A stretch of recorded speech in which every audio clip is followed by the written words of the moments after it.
Good afternoon, everyone.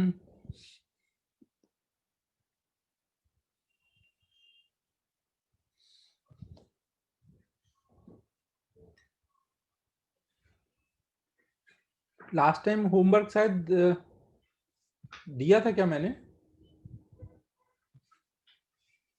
नहीं दिया था। ओके, ठीक है, ठीक है। तो देखो, लास्ट टाइम हम लोग हाउ टू फाइंड कंजर्वेटिव और नॉन कंजर्वेटिव फोर्स ये देख रहे थे ना। कोई गिवन फोर्स है तो कैसे हम डिसाइड कर पाएंगे कि वो कंजर्वेटिव है या कंजर्वेटिव नहीं है। तो अब हम लोग नेक्स्ट पॉइंट देखने जा रहे हैं।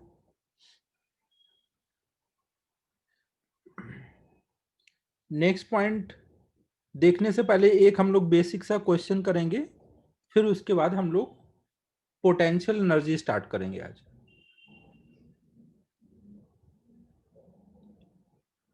सपोज ये कोई सेमी सर्कुलर ट्रैक है, ये सेमी सर्कुलर नहीं सर्कुलर ट्रैक है जिसका एक क्वार्टर पार्ट दिया हुआ है, और इस पे सपोज हमने कोई पार्टिकल रखा और उस पे अगर हम, ये स्मूथ ट्रैक है ना, कोई फ्रिक्शन वगैरह नहीं है, इसका रेडियस आर है, और अगर हम इस पे एक कांस्टेंट फोर्स हमेशा हॉरिजॉन्टल डायरेक्शन में लगाएं तो हमें बताना है कि इसको पॉइंट ए से पॉइंट बी तक लेके जाने में कितना वर्क करना पड़ेगा कैपिटल एफ को ना। कैपिटल एफ गिवन है और ये कांस्टेंट है, मैग्नीट्यूड एंड डायरेक्शन बोथ। तो हमें बताना है work done by capital F कितना आएगा।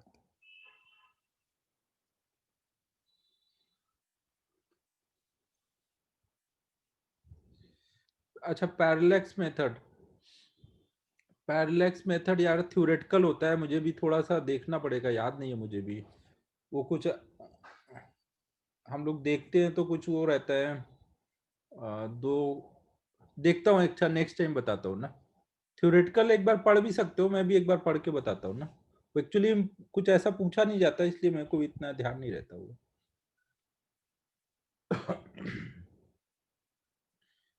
ठीक है, आ रहा है ना। उसका यूनिट एंड डायमेंशन का है वो।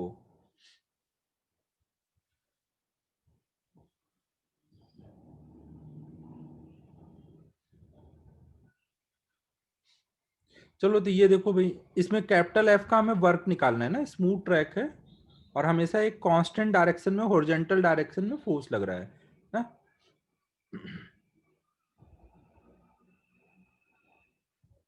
ये आप एक तरह से बाउल टाइप इमेजिन कर सकते हो ना।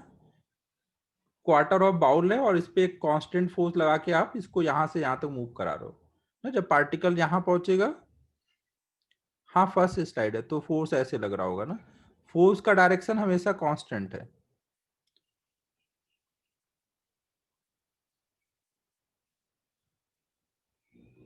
बताओ इसमें work done by capital F कितना आएगा।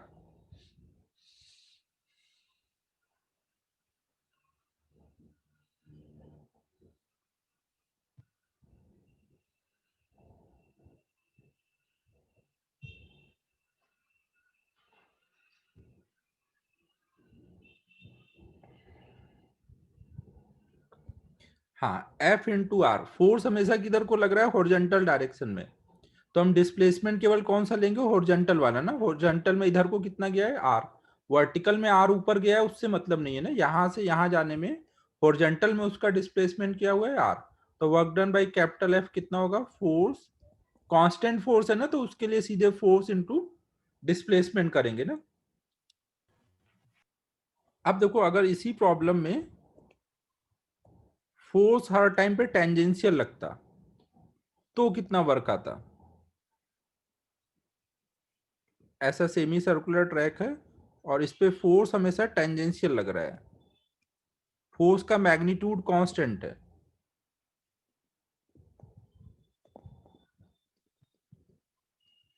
फोर्स हमेशा ऐसे टेंजेंशियल लगते हुए इसको यहां लेके आता है, ए टू बी।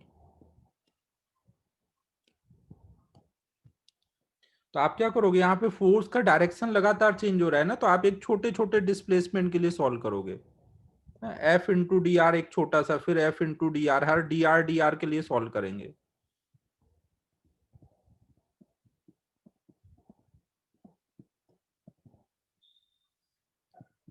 ना, हर जगह एफ और डी आर सेम डायरेक्शन में ना, फोर्स हमेशा टेंजेंशियल है।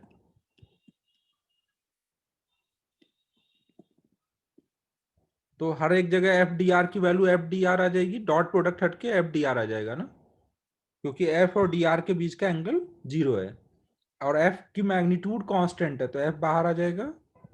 सारा डी आर ऐड हो करके ये पूरी ट्रैक की लेंथ हो जाएगी ना, तो ये ट्रैक की लेंथ कितनी है, F into pi R by 2।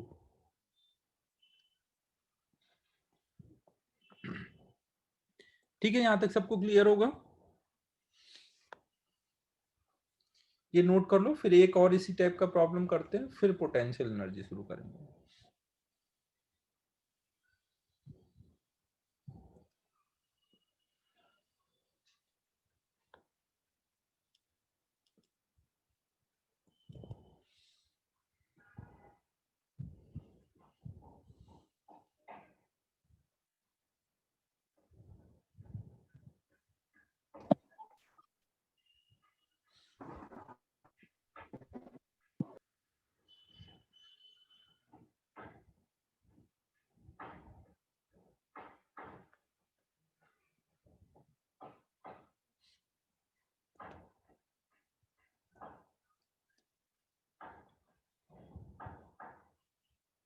हाँ, फर्स्ट क्वेश्चन में ये गिवन था ना, डायरेक्शन देखो बनाया है मैंने ना, ये गिवन है और ये कांस्टेंट है ना, इसमें भी गिवन है, इसमें भी गिवन है ना, दोनों में गिवन है।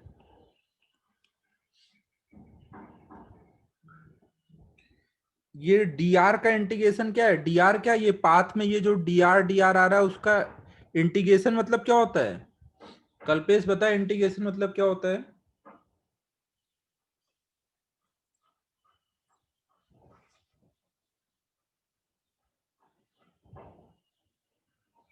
कल्पेश इंटीग्रेशन का मतलब बता।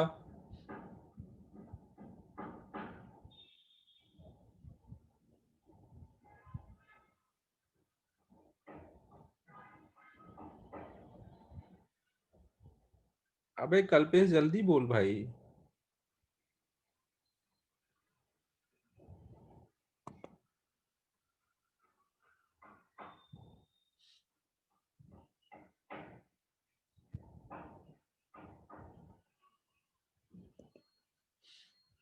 देखो इंटीग्रेशन का मतलब सबको पता है ना,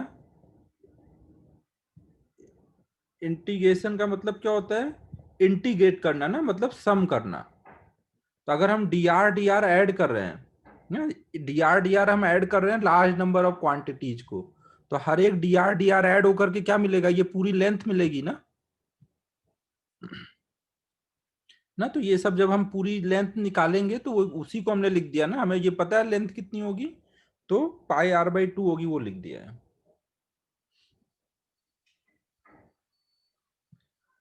कल्पेश यार तू कुछ रिप्लाई नहीं करता है तो डाउट वाउट मत पूछा कर तू।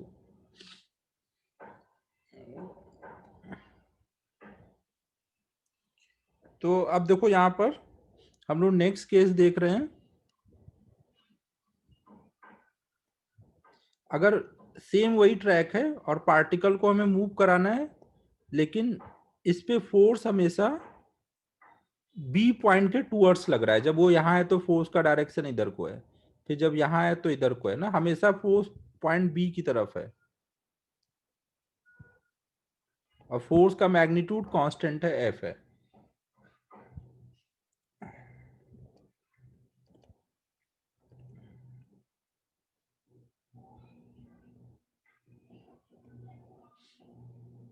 ना, ये रेडियस आर है, तो अब हमें बताना है कि इस टाइम पर work done by capital F कितना आएगा।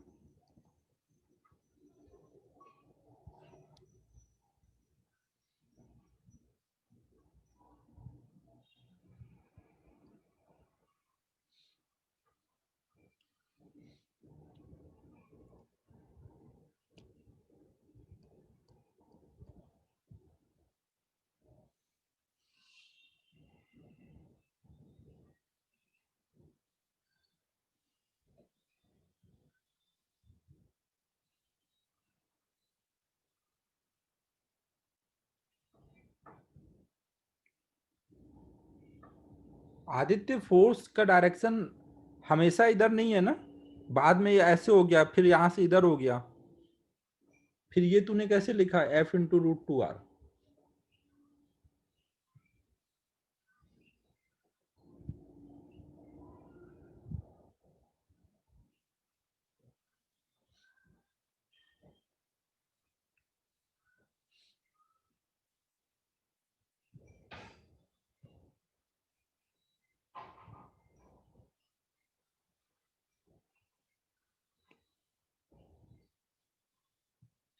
क्वेश्चन दिया हुआ है, मैंने देखो यहां लिख दिया है, f हमेशा डायरेक्शन ऑफ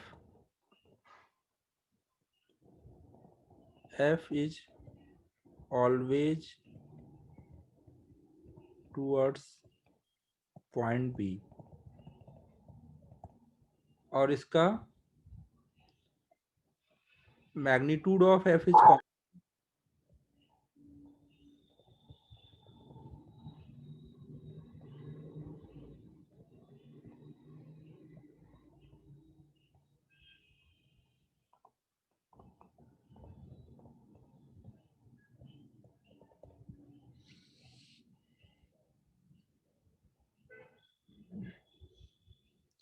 हाँ श्रेयस, यहाँ पे हमें थीटा लिख के करना पड़ेगा।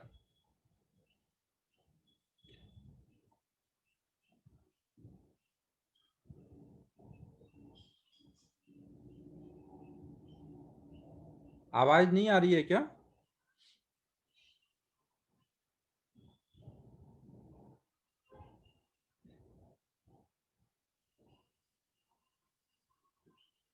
कल्पेश अभी आ रही है क्या?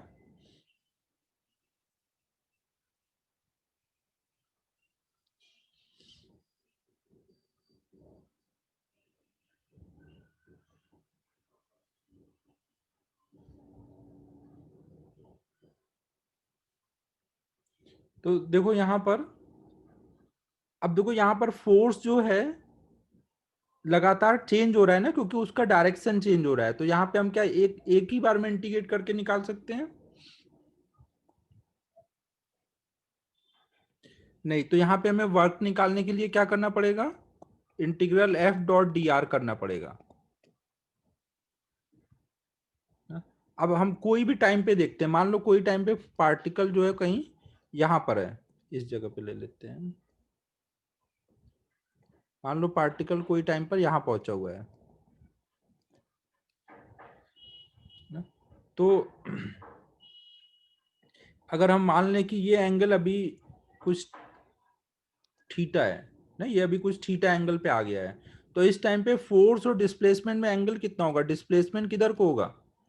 वो तो इधर को हो रहा होगा टेंजेंट के लॉन्ग, और फोर्स इधर लग रहा है, तो फोर्स और डिस्प्लेसमेंट में एंगल कितना बोलेंगे?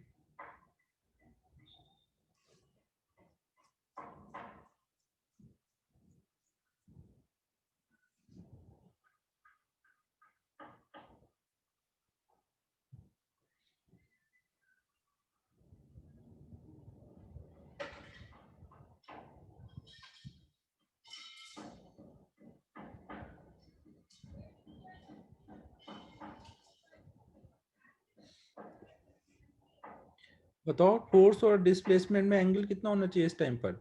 ये वाला एंगल, ये एंगल मान लेते हैं कुछ फाई है, तो इस टाइम पे फोर्स और डिस्प्लेसमेंट का डॉट प्रोडक्ट करोगे तो क्या लिखोगे? F D R cos phi. यहाँ पे फाई की वैल्यू डालनी है। फाई कैसे बोल सकते हो? आपको देखो ये पता है कि अगर मैं ये वाला ट्रायंगल ले लूं, ट्रायंगल ये पॉइंट ए है, इसको मान लेते हैं कुछ सी, ट्रायंगल ओ बी सी में ओ बी साइड और ओ सी साइड दोनों इक्वल है ना, रेडियस के इक्वल है। O B side and O C side equal है ना, तो ये आपका आइसोसेलेस ट्रायंगल है ना। तो जितना एंगल ये होगा उतना ही एंगल ये भी होगा। अगर मान लो ये अल्फा है, ये अल्फा है, और ये एंगल कितना होगा? 90 माइनस थीटा, तो तीनों एंगल का सम कितना आना चाहिए? Angle O plus angle B plus angle C का सम 180 आना चाहिए ना। तो इससे हम बोल सकते हैं कि 2 alpha is equal to 90 plus theta, नहीं 90 माइनस थीटा इधर ले लिया, तो alpha is equal to 45 plus theta by 2, alpha आ गया।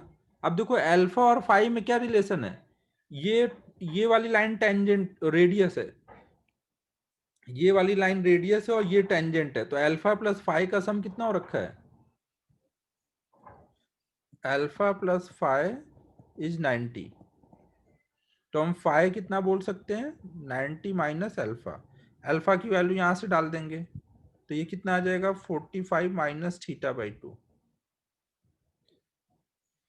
सभी को एंगल कैलकुलेट करना क्लियर है, फाई हमने निकाल लिया ना, अब अगर हमने फाई निकाल लिया तो ये वाली फाई की वैल्यू हम यहाँ पे डाल देंगे ना, और फिर हम इसको अब इंटीग्रेट कर देंगे थीटा के टर्म में। थीटा कहाँ से कहाँ तक जा रहा है, यहाँ पे था तब थीटा कितना था 0, और जब यहाँ पहुंचेंगे तो थीटा कितना हो चुका होगा 90। तो अब इसको इंटीग्रेट कर देते हैं, work done by capital F बराबर हो जाएगा F D R, cos five को लिखेंगे कॉस 45 माइनस, हाँ 0 to 90 डालेंगे थीटा बाई 2। अब देखो ये डी आर को आप क्या लिख सकते हो, सिद्धेश यहाँ पे एक बेसिक मैथमेटिक्स लगी है कि टेंजेंट और रेडियस के बीच में एंगल 90 डिग्री होता है, ये एंगल अल्फा ये फाई है, तो अल्फा प्लस फाई 90 है, तो वही कर दिया ये। कहीं पे भी कोई ऐसा स्टेप है ही नहीं है जो आप ना समझ सको। कौन सा बी वाला,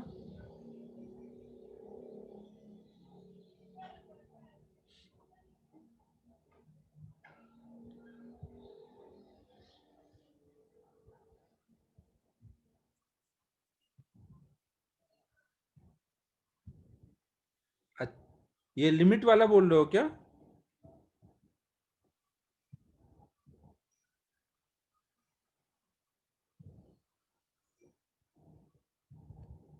देखो ये पार्टिकल जब यहाँ है तो ये थीटा कितना होगा उस टाइम पर, थीटा किसके साथ है वर्टिकल लाइन के साथ एंगल है ना, जब पार्टिकल यहाँ है तो थीटा कितना हो रहा होगा, ये वाली लाइन को पीछे ले आओ 0, फिर जब ये पार्टिकल यहाँ आएगा तो ये लाइन जो है यहाँ आ जाएगी, तो उसका वर्टिकल के साथ कितना एंगल बनेगा।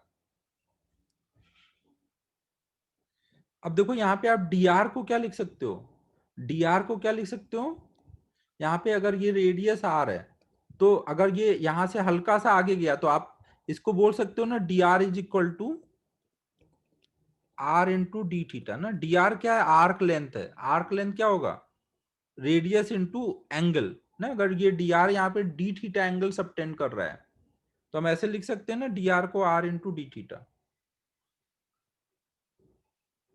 सभी लोग समझो ये ना, सर्कुलर ट्रैक पर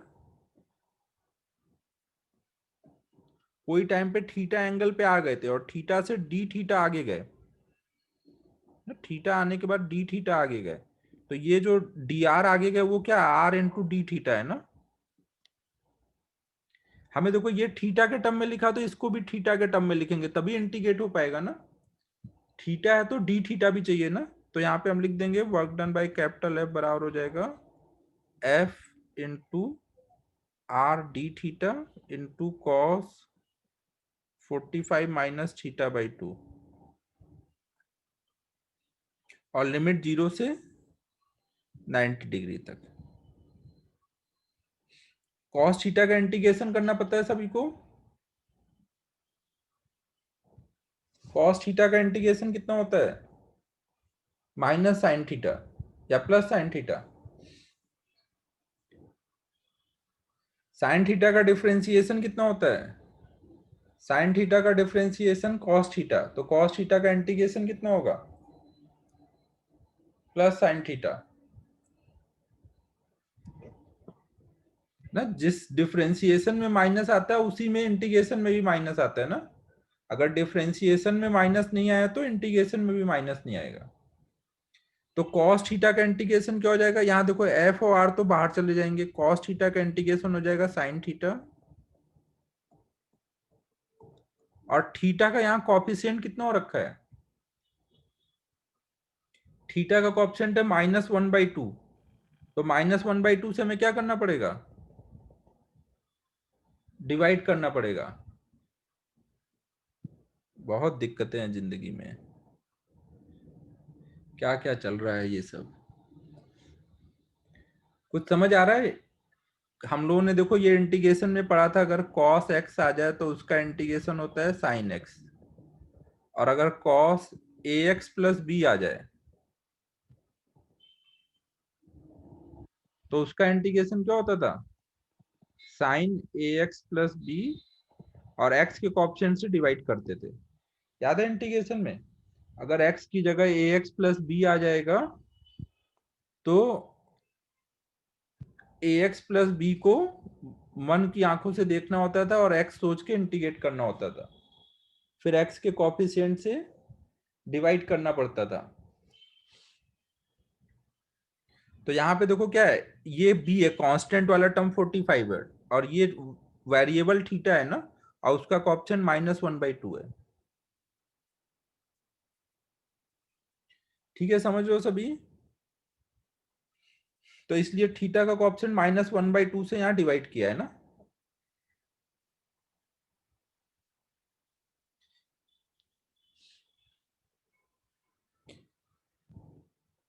तो अब देखो हम जब लिमिट डालेंगे तो ये कितना हो जाएगा, मेरे को पूरा सॉल्व कर लेने दो फिर लिखना। तो work done by capital F हो जाएगा, -2 ऊपर आ जाएगा ना, यहाँ पे आ चुका है साइन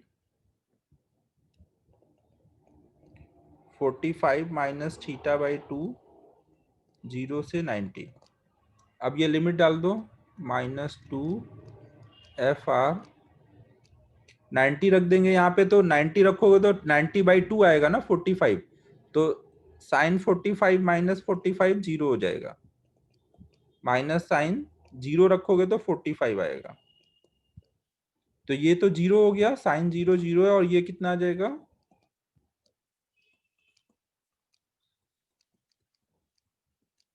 तो ये आया √2 FR।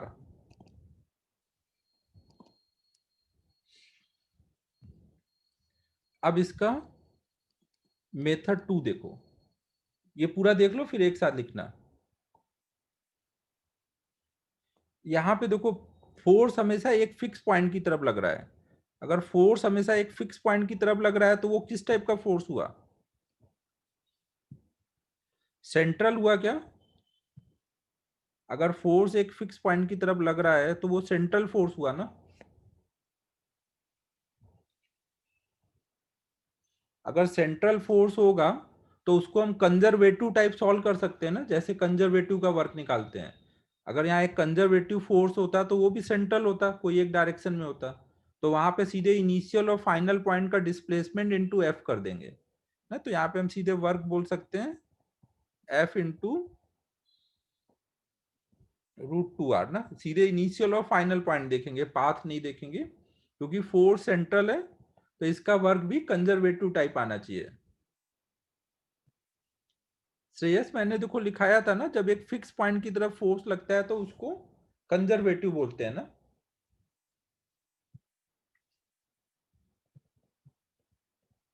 यहाँ पे देखो ये एक फिक्स पॉइंट है, ये सेंटर लग रहा है ना, हमेशा फोर्स इस तरफ लग रहा है। देखो कंजर्वेटिव में आप वर्क क्या करते थे, इनिशियल और फाइनल पॉइंट देखते थे ना, यहां से चला है और यहां पर आया है, तो इनिशियल और फाइनल पॉइंट का डिस्प्लेसमेंट कितना आएगा, ये आर है ये आर है, तो ये √2R आएगा ना। कंजर्वेटिव वाले में क्या होता था, डिस्प्लेसमेंट पे डिपेंड करता था वर्क।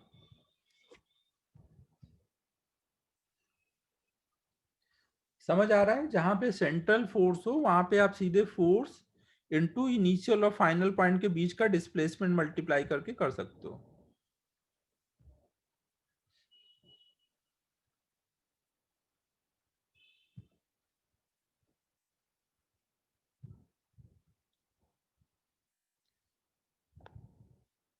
अब ये सब नोट करो।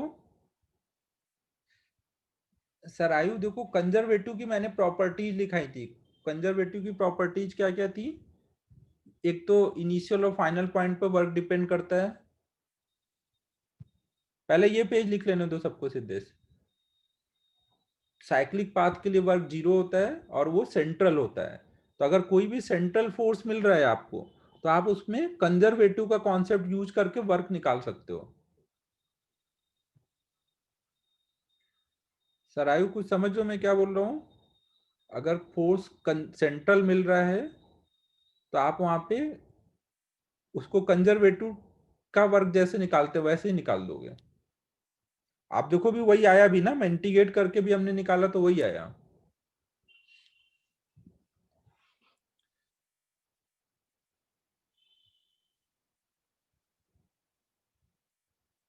सेंट्रल ही है सर आयु। अगर कोई फोर्स एक फिक्स पॉइंट की तरफ लग रहा है तो उसको सेंट्रल ही बोलेंगे।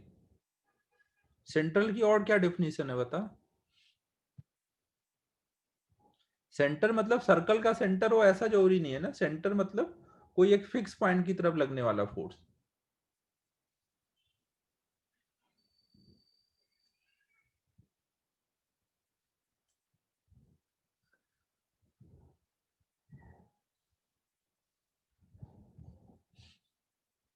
सलोनी देखो, जो कंजर्वेटिव फोर्स होते हैं वो सेंट्रल होते हैं, लेकिन सारे सेंट्रल फोर्स कंजर्वेटिव होते हैं ऐसा नहीं बोल रहा हूं मैं।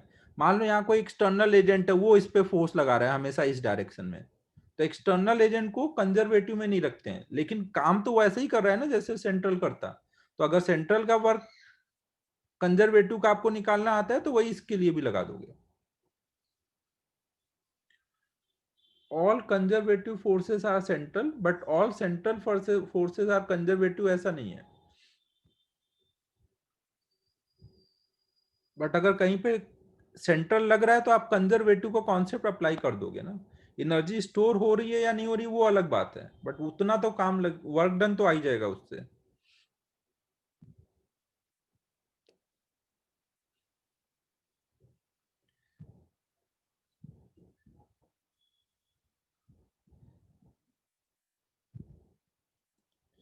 देखो श्रेयस, में कंजर्वेटिव अगर होगा तो एनर्जी भी स्टोर होगी, मैं ये बोल रहा हूँ। मुझे नहीं पता ये एक्सटर्नल एजेंट जब वर्क कर रहा है तो एनर्जी कहाँ स्टोर हो रही है। एक्सटर्नल एजेंट को कंजर्वेटिव में नहीं लेते हैं। लेकिन ये एक चीज तो श्योर है ना कि अगर यहाँ कंजर्वेटिव होता और सेम मैग्नीट्यूड का फोर्स लगता, सेम डिस्प्लेसमेंट होता, तो आप वर्क यही लग निकालते ना, F × √2R। तो वही इसके लिए भी लगेगा क्योंकि फोर्स लगने का तरीका तो सेम ही है ना।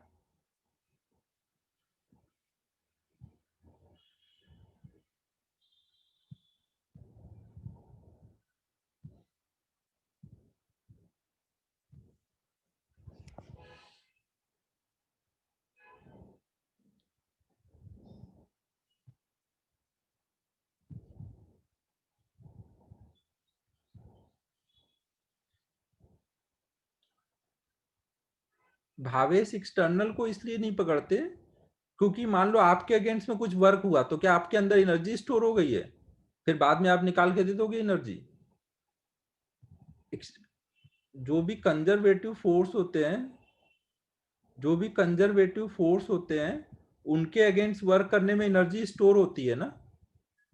उनके अगेंस्ट वर्क करने में एनर्जी स्टोर होती है, बट एक्सटर्नल एजेंट के अगेंस्ट वर्क करने में एनर्जी स्टोर नहीं होती है।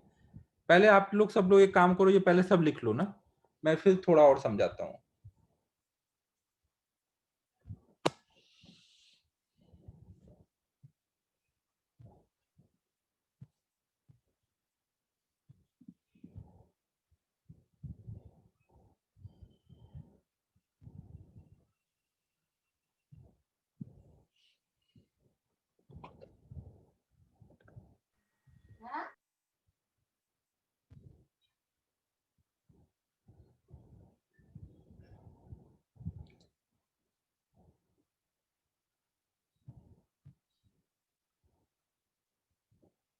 सिद्धेश जल्दी लिख भाई, तू हमेशा स्लो चलता है। 3 4 पेन से लिख रहा है क्या, कलर बदल बदल के।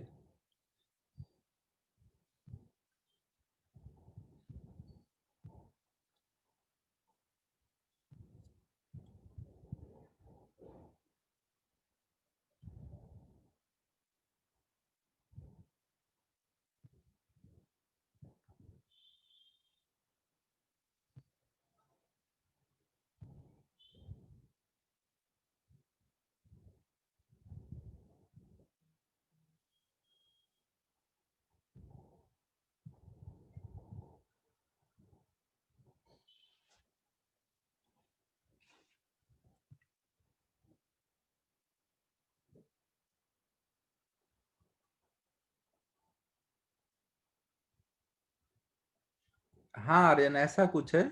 हमें ये नहीं पता कि एनर्जी स्टोर हो रही है या नहीं, बट फोर्स लगने का तरीका सेम है।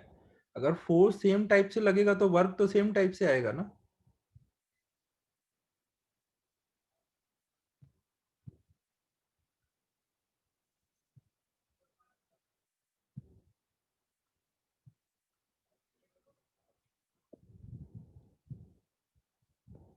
देखो इसको मैं और समझा रहा हूँ, आप लिखते रहो तब तक और ये समझते रहो।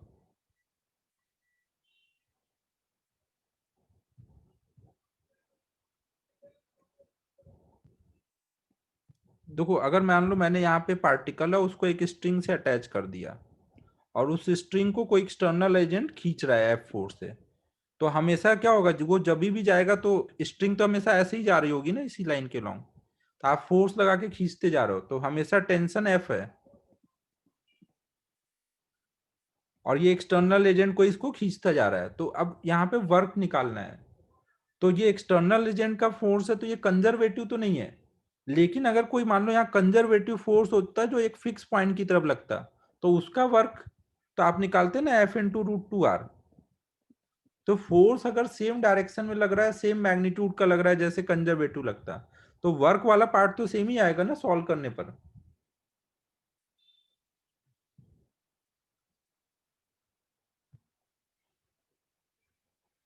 ये बात समझो। बात की बात अलग है कि वो एनर्जी स्टोर हो पाएगी कि नहीं। अगर कंजर्वेटिव है तो स्टोर होगी, नहीं है तो नहीं होगी। लेकिन अगर फोर्स और डिस्प्लेसमेंट सब कुछ सेम टाइप से हो रहा है, तो वहां वर्क निकाल सकते हैं कंजर्वेटिव का कॉन्सेप्ट लगा करके।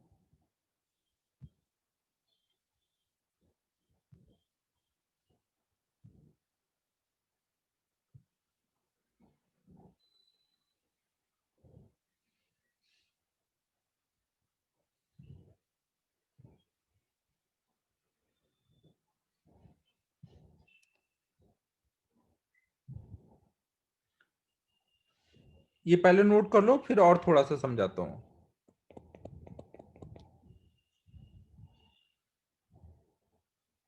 नोट कर ले श्रेयस, सुन लिया मैंने, नोट कर जल्दी।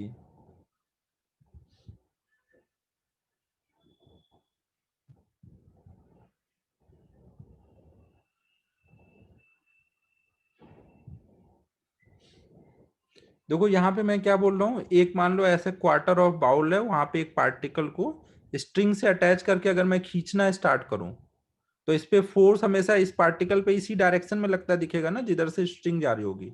ये पार्टिकल बाउल पे स्लिप करके ऊपर आएगा ऐसे ना, तो फोर्स हमेशा सेंट्रल इस पॉइंट की तरफ लगता दिखेगा ना। अब देखो मैं ये बोल रहा हूँ कि अगर मान लो कहीं पर कोई पार्टिकल है और उस पे कुछ फोर्स लग रहा था, कोई एक फिक्स पॉइंट की तरफ हमेशा फोर्स लग रहा था, और ये फोर्स मैंने बोला सेंट्रल है, और इसका वर्क निकालो, और मैंने बोल दिया ये कंजर्वेटिव फोर्स है ना, ये कंजर्वेटिव फोर्स है, तो इसका वर्क निकालो। ये सेंट्रल और कंजर्वेटिव फोर्स है, तो आप क्या करोगे?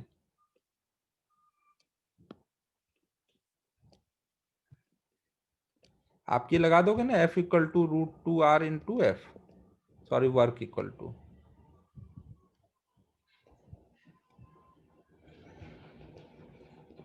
ये लगा देंगे ना। सेंट्रल है, कंजर्वेटिव दिया है, तो हम सीधे इनिशियल और फाइनल पॉइंट का डिस्प्लेसमेंट ले लिए और फोर्स मल्टीप्लाई कर दिया। फिर मैंने एक दूसरी सिचुएशन ली जिसमें मैंने बोला कि फोर्स तो सेंट्रल है लेकिन वो कंजर्वेटिव नहीं है। अगर मैंने ऐसा कोई फोर्स बना दिया ना, मेरे में टैलेंट है, मैं कुछ भी कर सकता हूं, तो मैंने ऐसा कर दिया, तो अब आपको पूछा जाए कि भाई इसका वर्क कैलकुलेट करो। तो वर्क कैलकुलेट करने के लिए आप जो यहाँ पे आपने कॉन्सेप्ट लगाया F.dr, वैसे ही सॉल्व करोगे ना दोनों को। F.dr करके यही रिजल्ट आएगा ना जो वहां पे आया था और जो यहाँ पे आया था। अगर फोर्स लगने का तरीका सेम है और डिस्प्लेसमेंट सेम है, तो वर्क तो सेम ही आएगा ना। अब ये अलग बात है कि इस जगह पे जो वर्क हुआ वो कहीं स्टोर नहीं हुआ, इस जगह पे जो हमने वर्क किया वो कहीं स्टोर नहीं हुआ, और इस जगह पे जो वर्क हुआ वो स्टोर हो गया ना, वो सेकेंड स्टेप है।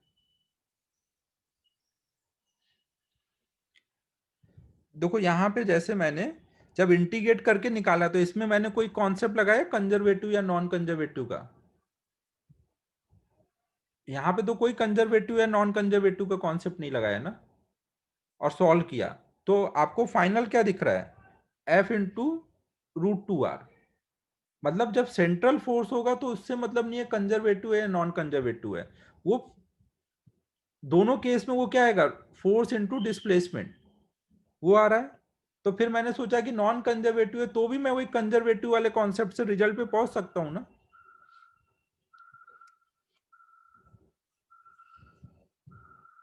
अगर एक नॉन कंजर्वेटिव फोर्स भी कंजर्वेटिव टाइप लगे, भले ही एनर्जी स्टोर ना करे, केवल लगे मैग्नीट्यूड में और डायरेक्शन में, तो वर्क तो हम वैसे ही निकाल सकते हैं ना जैसे कंजर्वेटिव का निकाला।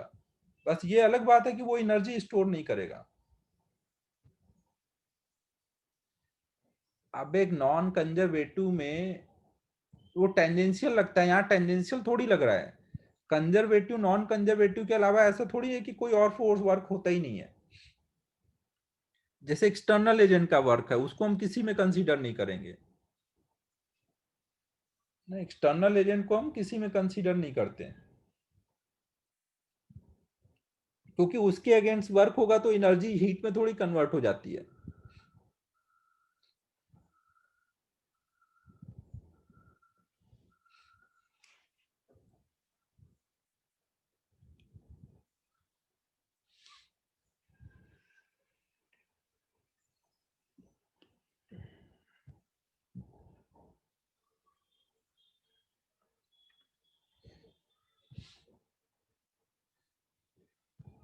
ठीक है, यहां तक सबको क्लियर है?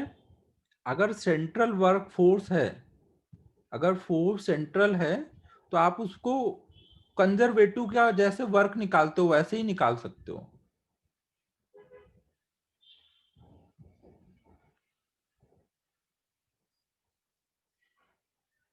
हाँ एग्जैक्टली पूरे टाइम अगर कोई फिक्स डायरेक्शन में लग रहा है तो वहां पे आप कंजर्वेटिव टाइप फोर्स वर्क निकाल सकते हो। फर्क इतना है कि कंजर्वेटिव में वो स्टोर हो जाता है कहीं, नॉन कंजर्वेटिव या कोई और फोर्स है तो वहां पे स्टोर नहीं हो रहा होगा, बट वर्क वाला पार्ट सेम है। अब मैं कितने एग्जांपल दूं, एक और दे देता हूं। मान लो एक बार बाई चांस कोई हॉरिजॉन्टल सरफेस पर हमने एक ब्लॉक को फोर्स लगा के आगे को डिस्प्लेस किया, तो फ्रिक्शन के अगेंस्ट में वो गया, तो सीधे बस हमारा स्ट्रेट लाइन में ले गए, तो हमने यहाँ पे वर्क का फॉर्मूला लगा दिया -F × d। अब स्ट्रेट लाइन में है तो यहाँ डिस्टेंस और डिस्प्लेसमेंट सेम है, तो अब आप बोल दोगे कि यहाँ डिस्प्लेसमेंट यूज हुआ है तो नहीं, ये कंजर्वेटिव ले लूंगा। ऐसा नहीं है ना, अगर कहीं पे कंडीशन के वजह से वर्क डन डिस्प्लेसमेंट पे डिपेंड कर रहा है तो इसका मतलब ये नहीं कि वो भी नॉन कंजर्वेटिव हो गया। वर्क के लिए तो यहाँ पे आपने यूज किया ना फोर्स इनटू डिस्प्लेसमेंट ना। कई बार पाथ ऐसा होता है, फोर्स ऐसा होता है कि वहां पे फोर्स इनटू डिस्प्लेसमेंट आ जाएगा, लेकिन इसका मतलब ये नहीं कि हर डिस्प्लेसमेंट वाला कंजर्वेटिव ही होगा। यहाँ पे डिस्टेंस और डिस्प्लेसमेंट सेम थे इसलिए ऐसा हो गया। हाँ ना, यहाँ पर और इधर क्या था, यहाँ पे लगातार फोर्स और डिस्प्लेसमेंट का डायरेक्शन चेंज हो रहा था, इसलिए ऐसा हो गया कि ये इस पे डिपेंड कर रहा है, √2R पे।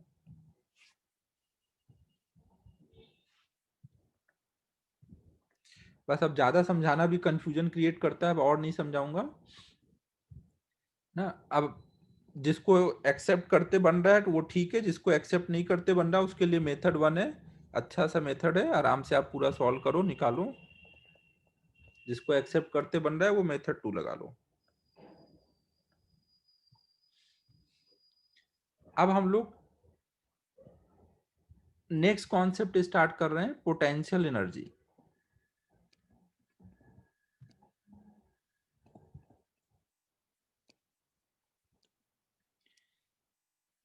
तो ये पोटेंशियल एनर्जी को हम लोग यू लेटर से डिफाइन करेंगे। और पोटेंशियल एनर्जी को डिफाइन कैसे करते हैं, तो कोई भी सिस्टम में उसके कॉन्फ़िगरेशन के वजह से जो एनर्जी स्टोर होती है उसको हम लोग बोलते हैं पोटेंशियल एनर्जी ना। ये क्या है? Energy stored in a system because of its configuration is called potential energy। जैसे आपने मान लो एक स्प्रिंग ब्लॉक सिस्टम लिया और स्प्रिंग को कंप्रेस करके रखा हुआ है, तो अभी ये कॉन्फ़िगरेशन है सिस्टम का। जैसे छोड़ूंगा उसके वजह से ये भागेगा ना, इसमें एनर्जी स्टोर है ना। आपने ग्राउंड से ऊपर एक पार्टिकल रखा हुआ है एच हाइट पे, तो यहाँ mgh पोटेंशियल एनर्जी स्टोर है। जैसे छोड़ूंगा वो एनर्जी की वजह से नीचे गिरेगा ना, पोटेंशियल एनर्जी काइनेटिक में कन्वर्ट हो जाएगी। तो हर एक जगह पर कैसा अरेंजमेंट है, कॉन्फ़िगरेशन मतलब अरेंजमेंट कैसा है सिस्टम का ना, उसकी वजह से जो वहां पे एनर्जी स्टोर है, कितना हाइट पर है, जितना ज्यादा हाइट होगा उतनी ज्यादा एनर्जी स्टोर होगी। तो ये जो अरेंजमेंट है मतलब कॉन्फ़िगरेशन ना, कॉन्फ़िगरेशन की वजह से सिस्टम में जो एनर्जी स्टोर है वो हम लोग पोटेंशियल एनर्जी बोलते हैं। फिर सेकेंड पॉइंट, एनर्जी स्टोर्ड केवल किसकी वजह से हो सकती है, कंजर्वेटिव फोर्स या नॉन कंजर्वेटिव फोर्स।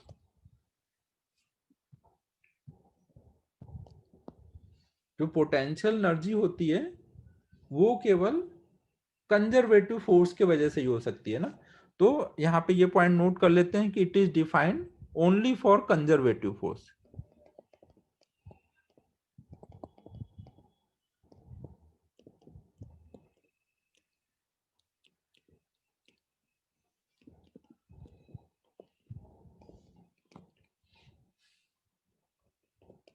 फिर नेक्स्ट पॉइंट, ये जो पोटेंशियल एनर्जी है किसी भी जगह पर उसकी एग्जैक्ट वैल्यू पता कर पाना डिफिकल्ट होता है ना, उसकी एग्जैक्ट वैल्यू हम नहीं पता कर सकते और वो हमें चाहिए भी नहीं ना। जिस चीज की हमें जरूरत ही नहीं है और वो हम पता नहीं कर सकते तो क्यों उसके पीछे पड़े ना। तो इसकी एग्जैक्ट वैल्यू डिफाइन ही नहीं है। Exact value of potential energy is not defined. किसी भी जगह पे हम पोटेंशियल एनर्जी की एग्जैक्ट वैल्यू डिफाइन नहीं किए हुए हैं ना, हम निकाल ही नहीं सकते हैं। हमने क्या डिफाइन किया हुआ है, चेंज,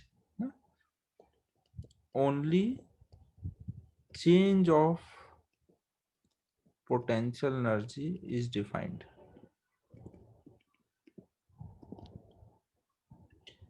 अब ये चेंज को कैसे डिफाइन किया गया है, डेफिनेशन क्या है चेंज की, change in potential energy, U से पोटेंशियल एनर्जी लिखा रहा है ना, तो delta U change in potential energy है, will always be equal to minus of work done by conservative force. ये बेसिक बेसिक डेफिनेशन है पोटेंशियल एनर्जी की ना। जहां कंजर्वेटिव फोर्स होगा वहीं पे चेंज आएगा ना, उसके वजह से ही डिफाइन है और चेंज डिफाइन है। कंजर्वेटिव फोर्स अगर प्लस में वर्क करेगा तो चेंज माइनस में आएगा, आगे माइनस लगा है, और अगर ये माइनस में वर्क करेगा तो प्लस में आएगा। अब ये कैसे होगा मैं अभी समझाता हूं ना।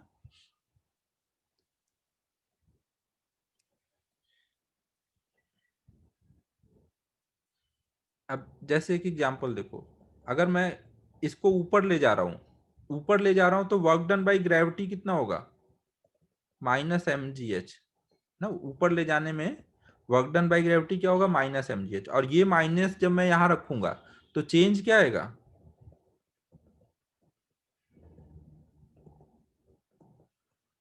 +mgh। ऊपर जाने पे पोटेंशियल एनर्जी बढ़ेगी कम होगी, बढ़ेगी ना, जितना हाइट ज्यादा रहता है पोटेंशियल एनर्जी उतना ज्यादा बोलते हैं ना।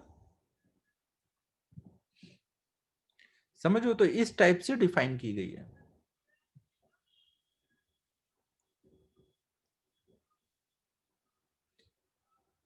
श्रेयस थोड़ा पेशेंस रख, अभी समझ आएगा ना।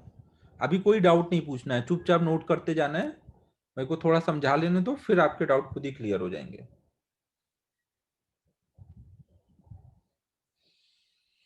नोट करो यहां तक।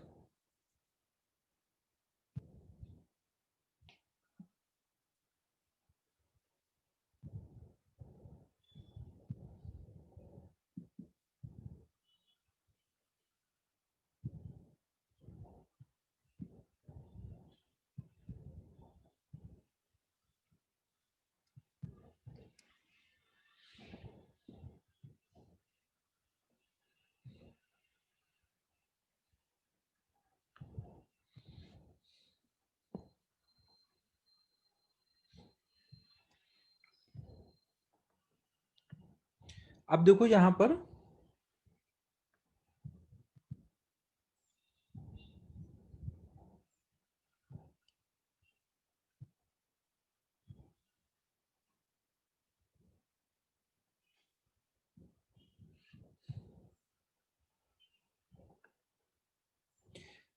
हम लोग इस चैप्टर में दो टाइप की पोटेंशियल एनर्जी पढ़ेंगे, एक ग्रेविटेशनल पोटेंशियल एनर्जी और एक स्प्रिंग पोटेंशियल एनर्जी।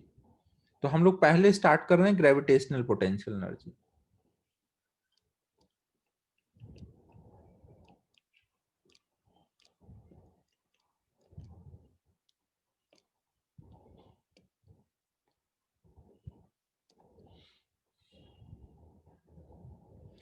तो देखो ये ग्रेविटेशनल पोटेंशियल एनर्जी क्या होती है, अगर दो particle m1 m2 r distance पे रखे हुए हैं,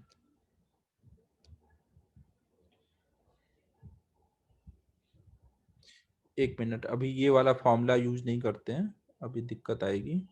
देखो अभी हम लोग ग्रेविटेशनल पोटेंशियल एनर्जी कैसे डिफाइन करते हैं, अगर मान लो अर्थ है और अर्थ सरफेस से अगर हम कोई चीज को h हाइट पे लेके जाते हैं ना, अगर हमने अर्थ सरफेस से कोई चीज को ऊपर लेके गए, तो चेंज इन पोटेंशियल एनर्जी कितना आएगा, minus of minus work done by gravity. तो ये कितना आया, प्लस mgh। अब जब ये यहां रखा था तो मुझे पता नहीं कि कितना यहाँ पे एनर्जी अभी है इसमें स्टोर, ना मुझे नहीं पता अभी इसमें कितनी एनर्जी स्टोर है, लेकिन मुझे ये पता है कि यहां से यहां जाने पे चेंज इतने का आया हुआ है ना, चेंज के लिए मैं श्योर हूं कि चेंज इतने का आया है। अब चेंज को मैं लिख सकता हूँ फाइनल माइनस इनिशियल ना, चेंज को मैं लिख सकता हूँ फाइनल माइनस इनिशियल। तो अगर इनिशियल वैल्यू वैल्यू हमें पता है तो हम फाइनल वैल्यू बोल सकते हैं। अब इनिशियल हमें पता नहीं है और हमें ना तो कभी इसकी जरूरत पड़नी है इनिशियल कितना है, तो हम इसको सबसे सिंपल वैल्यू मान लेते हैं, हम मान लेते हैं कि लेट इनिशियल वैल्यू इज 0। तो हम फाइनल वैल्यू कितनी बोल सकते हैं, mgh ना, तो हम h हाइट पे पोटेंशियल एनर्जी बोलेंगे mgh। लेकिन अगर मान लो किसी सिचुएशन में बोल दिया गया कि एक पार्टिकल है, जब वो ग्राउंड पे रखा था तो उसकी इनिशियल एनर्जी 10 जूल थी, तो अब जब h हाइट पे जाएगा तो उसकी पोटेंशियल एनर्जी बताओ, तो उस टाइम पे आप क्या बोलोगे, 10 प्लस mgh। ठीक है, समझ आ रहा है, h हाइट पे पोटेंशियल एनर्जी कितनी होती है, इनिशियल प्लस mgh। अब इनिशियल की कोई जरूरत पड़नी नहीं है, चेंज की हमेशा जरूरत पड़ती है, तो हमने इसलिए इनिशियल को 0 मान के लिख देते हैं हर जगह ना। लेकिन अगर कभी प्रॉब्लम में इनिशियल की वैल्यू कुछ दी होगी तो वो प्लस mgh कर देंगे।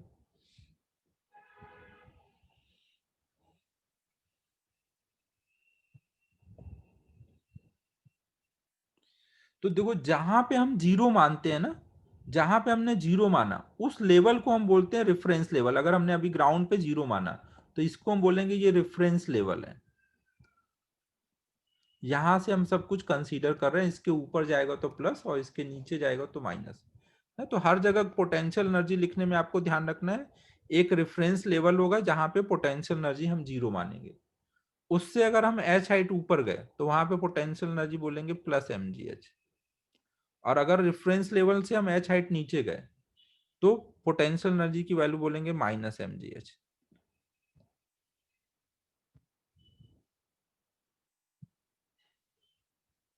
ध्रुवील देखो, बस ये एक फॉर्मूला ध्यान रखना है कि रेफरेंस लेवल से जब ऊपर जाना है तो एम प्लस mgh यूज करना है, नीचे जाना है तो माइनस mgh। आपको हर बार एक रेफरेंस लेवल मानना पड़ेगा क्वेश्चन में, और रेफरेंस लेवल से ऊपर है या नीचे वो डिसाइड करेगा। जैसे मान लो एक टेबल है, इस पे एक पार्टिकल यहाँ रखा है m मास का, ए वाला पार्टिकल, और एक बी पार्टिकल यहाँ रखा है, और बोला गया रेफरेंस लेवल टेबल के सर लेवल पे लेना है, ये हाइट h है।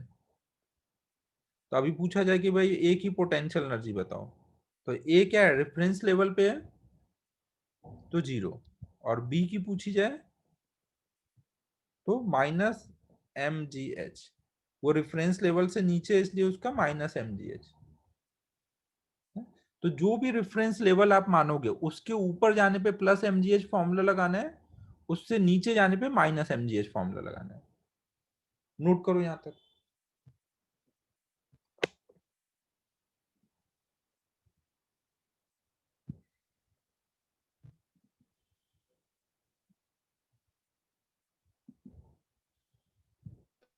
अबे जब रेफरेंस मान लिया तो फिर डेल्टा क्यों लिखेगा? इनिशियल मान लिया ना, जीरो है। रेफरेंस मतलब इनिशियल आपने एक जगह जीरो मान लिया है। जब इनिशियल मान लोगे तो फाइनल लिख सकते हो, बट फाइनल डिफाइन नहीं है ना, वो आपने सपोज करके लिखा हुआ है।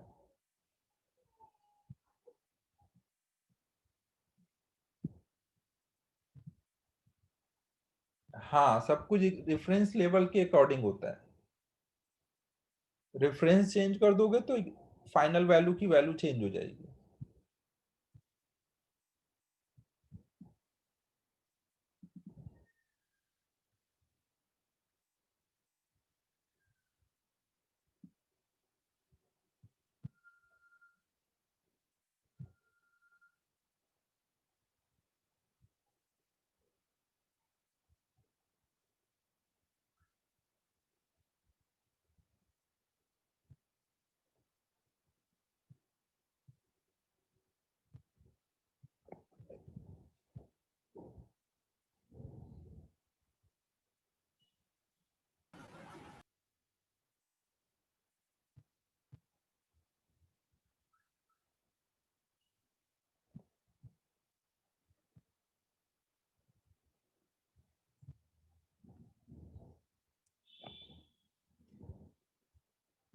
अब देखो, जैसे इसी सेम क्वेश्चन में अगर आपको ऐसे दिया जाए, एक पार्टिकल ए यहाँ है और एक पार्टिकल बी यहाँ है, ये एच हाइट है, और बोल दिया जाए कि रेफरेंस लेवल जो है वो ग्राउंड पर है, तो ए की पोटेंशियल एनर्जी बताओ और बी की बताओ।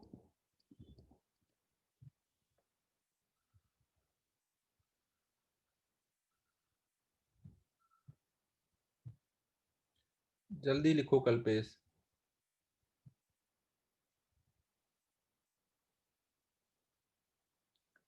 हाँ, अब देखो इस बार क्या होगा, ए का प्लस एमजीएच बोलोगे और बी का जीरो बोलोगे, तो आप देख रहे हो एग्जैक्ट वैल्यू कोई फिक्स नहीं है ना, वो रेफरेंस क्या लेते हो उस हिसाब से चेंज होता रहेगा।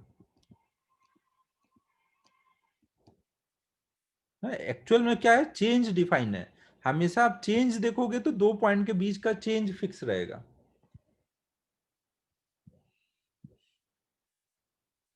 अब देखो पार्टिकल के लिए तो आपने देख लिया कि पोटेंशियल एनर्जी कैसे लिखना है। देखो अगर आपने यहाँ पे रेफरेंस लिया है तो इस रेफरेंस से ऊपर है ना पार्टिकल है, अगर रेफरेंस से ऊपर होगा तो उसको प्लस एमजीएच बोलोगे ना, और रेफरेंस से नीचे होगा तो माइनस एमजीएच। इस बार रेफरेंस हमारा ग्राउंड पर है, ये रेफरेंस है ना।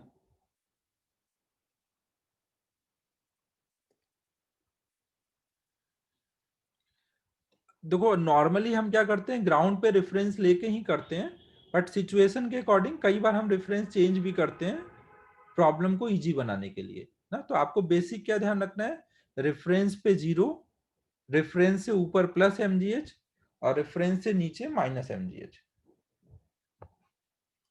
फिर ये पॉइंट ध्यान रखना है कि कभी भी कोई पार्टिकल अगर ऊपर जा रहा है तो चेंज हमेशा उसका जो आएगा पोटेंशियल एनर्जी का प्लस एमजीएच आएगा। चेंज हमेशा फिक्स होगा, अगर वो ऊपर को गया एच हाइट तो पोटेंशियल एनर्जी बढ़ी होगी ना, हाइट बढ़ने पे बढ़ती है तो चेंज प्लस में लिखेंगे। और कभी भी अगर वो एच हाइट नीचे आ रहा है तो चेंज हमेशा वहां पे माइनस में आएगा ना।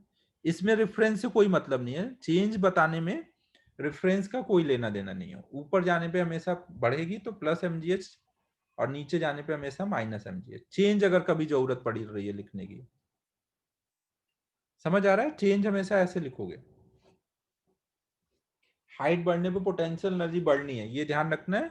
तो ऊपर गया है मतलब चेंज प्लस में आएगा, नीचे आया आया है तो चेंज माइनस में आएगा। ठीक है, यहां तक क्लियर है सभी को?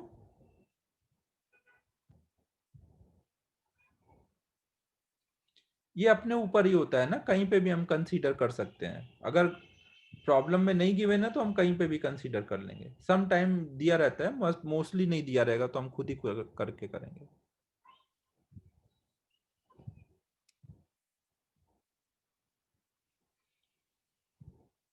अब देखो, अगर पॉइंट पार्टिकल था तो हमने उसकी पोटेंशियल एनर्जी बता दी ना, mgh। लेकिन अगर कोई रॉड है, मान लो एक रॉड है जिसका मास m है, लेंथ l है, और वो ग्राउंड पे ऐसे खड़ा है, और ग्राउंड पे हमने रेफरेंस लिया हुआ है, इसकी लेंथ l है, मास m है, तो अभी इसकी पोटेंशियल एनर्जी कितनी बोलोगे?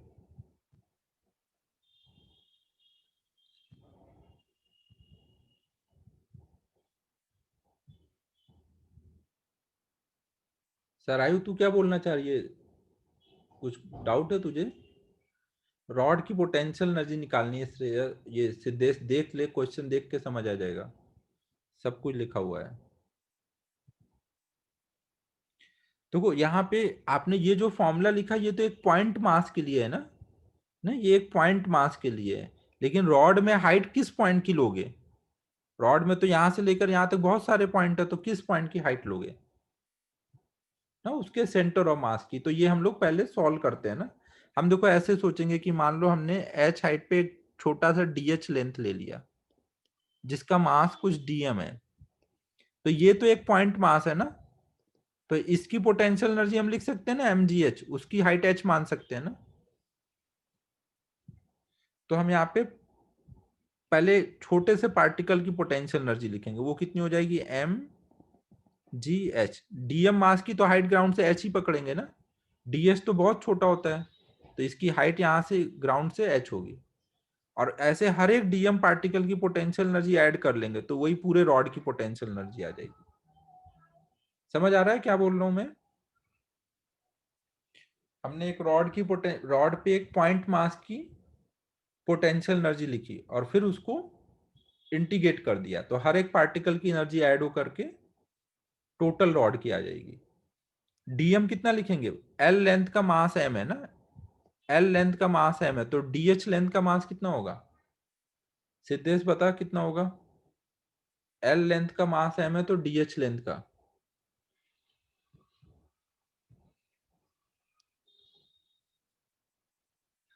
अबे यार सिद्धेश, डीएम की वैल्यू बताना कितना होगा? डीएम होगा ये तो ठीक है, डीएम कितना होगा? भावेश ऐसे मत किया कर यार, जिससे पूछा जाए उसको ही आंसर करना रहता है। देखो एल लेंथ का मास अगर एम है, तो यूनिट लेंथ का कितना आएगा, एम बाई एल। तो डीएच लेंथ का कितना आएगा, M by L into D H. तो ये हो जाएगा M by L into D H into G into H. और डीएम मास के लिए ये लिमिट कहां से कहां तक जाएगी, पहला डीएम ग्राउंड पे होगा, यहां से शुरू होगा डीएम लेना, और लेते लेते यहां तक जाएंगे ना। तो सबसे पहले डीएम की हाइट कितनी है, 0, और लास्ट वाले डीएम की हाइट कितनी है, एल। तो लिमिट यहाँ पे कहां से कहां तक होगी, 0 से एल तक। यहाँ पे एम जी बाई एल बाहर आएगा, अंदर बचेगा एच डी एच, 0 से एल। कल्पेश अभी आवाज आ रही है क्या सही? कल्पेश सब समझ आ रहा है? इसका एच डी एच का इंटीग्रेशन बता क्या होगा?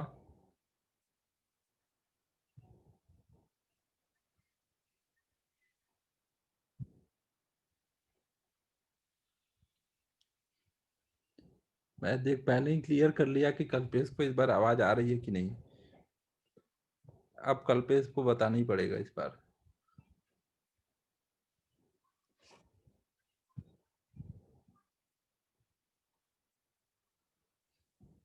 Thank you Ayush, very good Kalpesh. H का इंटीग्रेशन क्या हो जाएगा, एच स्क्वायर बाई 2, और लिमिट 0 से एल तक। तो अब 2 बाहर कर देंगे और लिमिट डालेंगे यहाँ पर, तो हो जाएगा एम जी 2l बाहर गया, ये लिमिट डालेंगे तो एल स्क्वायर माइनस 0 का स्क्वायर, तो केवल ऊपर एल स्क्वायर बचेगा, तो आ जाएगा mg/L/2। तो ये हमारी फाइनल पोटेंशियल एनर्जी आई ना। फाइनल पोटेंशियल एनर्जी देख के क्या समझ आ रहा है कि अगर रॉड का पोटेंशियल एनर्जी लिखना है, अच्छा अच्छा ओके कल्पेश, तो अगर हमें रॉड का पोटेंशियल एनर्जी लिखना है तो हम रॉड का सारा मास अगर उसके मिड पॉइंट पे मान लें ना, रॉड के अगर हमें पोटेंशियल एनर्जी लिखना है एल लेंथ का, तो उसका सारा मास उसके मिड पॉइंट पे मान करके हम पॉइंट मास वाला फॉर्मूला लगा करके ऐसे लिख सकते हैं।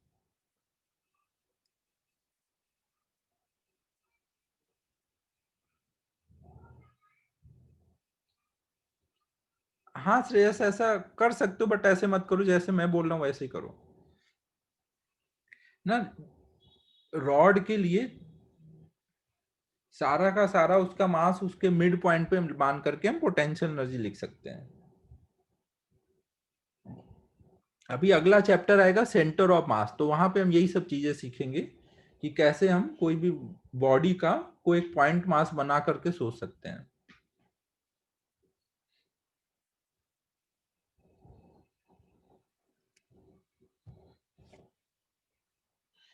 देखो ये रॉड के लिए ही नहीं, कोई भी ऐसी बॉडी जिसमें मास का डिस्ट्रीब्यूशन यूनिफॉर्म है, नहीं इस रॉड में मास का डिस्ट्रीब्यूशन यूनिफॉर्म था, तो उसकी पोटेंशियल एनर्जी निकालने के लिए आप सारा का सारा मास उसके ज्योमेट्रिकल सेंटर पे लेकर के सोच सकते हो ना। ये मैं लिख देता हूं इधर, ये पहले नोट कर लो फिर लिखता हूँ।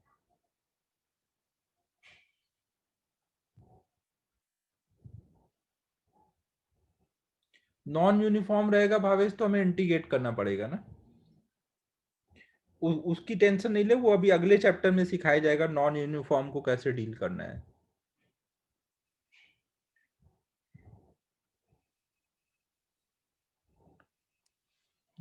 तो हम यहाँ पे ये भी इस चैप्टर में अपन को यूनिफॉर्म ही मिलेगा ना, क्योंकि जितना हमने पढ़ा है उसी हिसाब से आएगा। तो यहाँ पे हम लिख लेते हैं इफ मास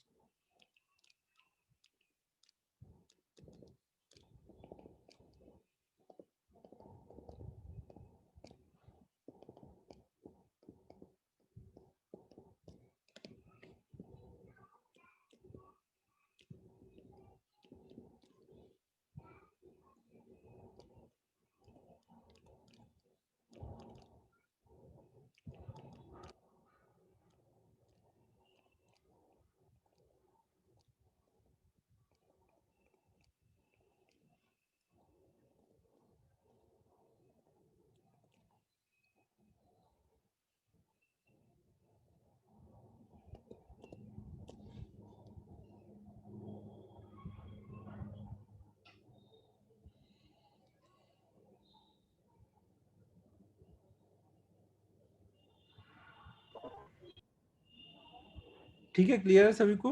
तो जैसे मान लो एक स्फीयर है, अबे आर्यन अभी बोला ना मास का डिस्ट्रीब्यूशन यूनिफॉर्म नहीं होगा, तो क्या करना है वो हम अगले चैप्टर में सीखेंगे। अगर मान लो हमारे पास एक m मास का स्फीयर है ना, और उसका रेडियस कुछ r है, तो इसकी पोटेंशियल एनर्जी कितनी बोलेंगे, ग्राउंड पे रेफरेंस लिया हुआ है इसके ज्योमेट्रिकल सेंटर, मतलब इसके सेंटर पे सारा मास लेकर के प्लस mgr।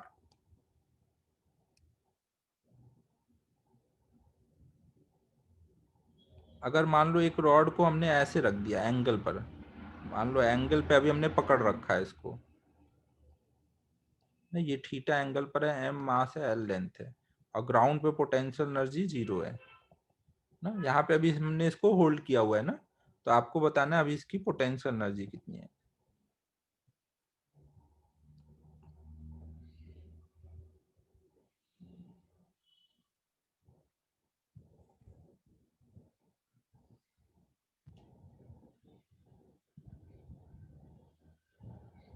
तो अब आप देखो यहाँ पे क्या करोगे, सारा का सारा मास आप इसके ज्योमेट्रिकल सेंटर यहाँ पर आएगा ना, मिड पॉइंट पर, तो ये वाली हाइट लोगे और ये अगर L/2 है, ये थीटा है, तो ये हाइट कितनी आएगी? L/2 sine theta.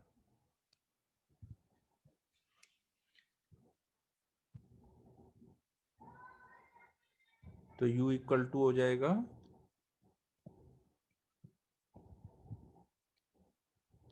mg L/2 sine theta.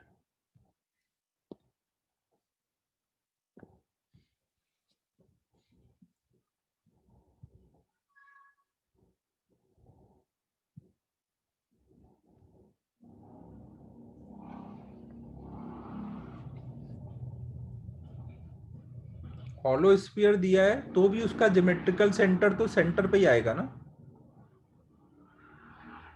Ground पे हमने रेफरेंस लिया है ना, ग्राउंड पे रेफरेंस लिया है तो ग्राउंड से ऊपर है, इसलिए प्लस में होगा ना।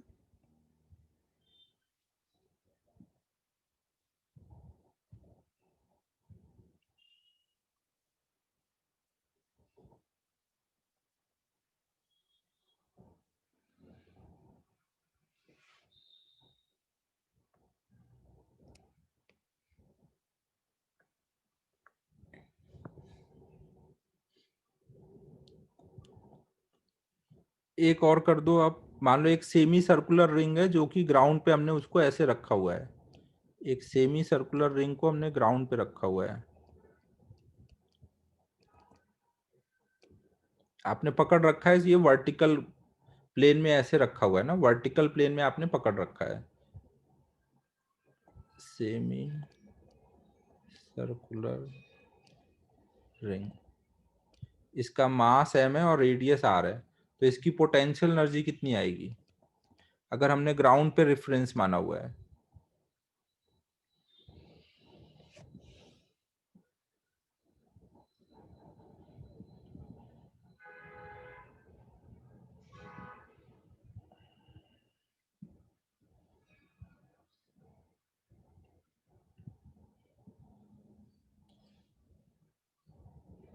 भावेश, जिंदगी इतनी आसान नहीं है भाई कि रिंग आधा हुआ तो आर भी आधा कर देंगे।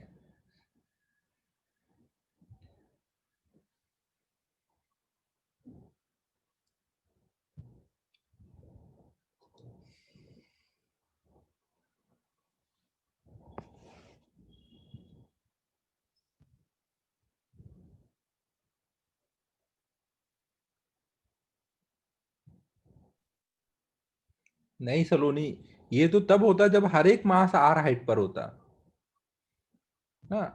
आर तो तब हो पाता ना, हर एक मास अगर आर हाइट पे होता तब एम जी आर होता है। यहाँ तो कुछ मास की अलग हाइट है, कुछ की अलग हाइट है।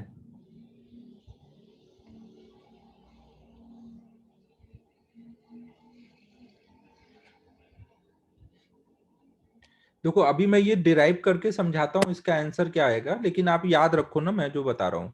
ये जो सेमी सर्कुलर रिंग होता है, हम अभी अगले चैप्टर में पढ़ेंगे कि इसका सारा का सारा मास आप ग्राउंड से, ये जो इसका प्लेन है सेंटर से जो लाइन जा रही है उससे 2r/पाई हाइट पर ले सकते हो। तो इसकी पोटेंशियल एनर्जी जो होगी वो mg 2r/पाई लोगे ना। अब मैं ये सॉल्व करके समझाता हूँ ना कैसे आ रहा है ना। ये बटे आप याद रखो, हमें कई बार प्रॉब्लम सॉल्विंग में यूज करना पड़ेगा, तो बीच में हम ये एक स्टेप आएगा तो फिर पूरा डिराइव नहीं करेंगे ना। ये आपको याद रखना है कि कितने हाइट पे ले सकते हो, 2r/पाई पर। अब हम लोग इसको सॉल्व करके देख लेते हैं कि कैसे हो रहा है।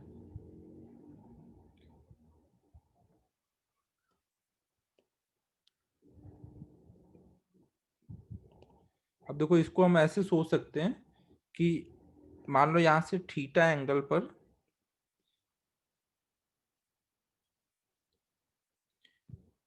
डी थीटा एंगल सबटेंड करने वाला एक छोटा सा हमने डीएम मास ले लिया। तो ये तो डी थीटा से एंगल सबटेंड करने वाला एक पॉइंट मास है ना। तो इसकी तो पोटेंशियल एनर्जी ये वाली हाइट देख करके लिखोगे, ग्राउंड से ये कितने हाइट पर है। अगर ये लेंथ, ये एक्चुअल में देखो क्या है, ये डी थीटा बहुत छोटा होता है ना, समझाने के लिए हम बड़ा बनाते हैं। डी थीटा बहुत छोटा होता है, मतलब कि आप जैसे यहाँ पे थीटा एंगल पर आपने एक बहुत छोटा सा डीएम मास लिया है, तो उसकी पोटेंशियल एनर्जी क्या लिखोगे, ये वाली हाइट देख करके लिख दोगे जिसका जो भी मास होगा mgh। तो ये बस उसको थोड़ा बड़ा करके डायग्राम दिखाया गया है।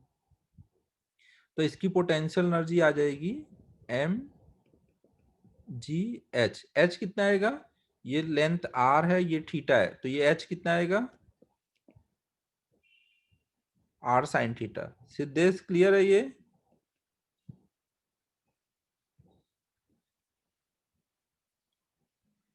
ना अब हम क्या करेंगे, हर एक पार्टिकल की पोटेंशियल एनर्जी ऐड कर लेंगे।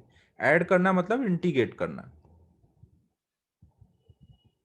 तो ये कितना हो जाएगा, m को क्या लिखोगे, अगर पूरे ये जो m मास है पूरे इतने लेंथ में डिस्ट्रीब्यूटेड था, ये लेंथ कितनी थी, टोटल लेंथ रिंग की शुरू में कितनी थी, पाई आर थी ना। तो पाई आर लेंथ में m मास था, तो यूनिट लेंथ में कितना आएगा, m बाई पाई आर। तो ये लेंथ कितनी हो रखी है, डी थीटा एंगल सबटेंड करने वाले डीएम मास की लेंथ कितनी है,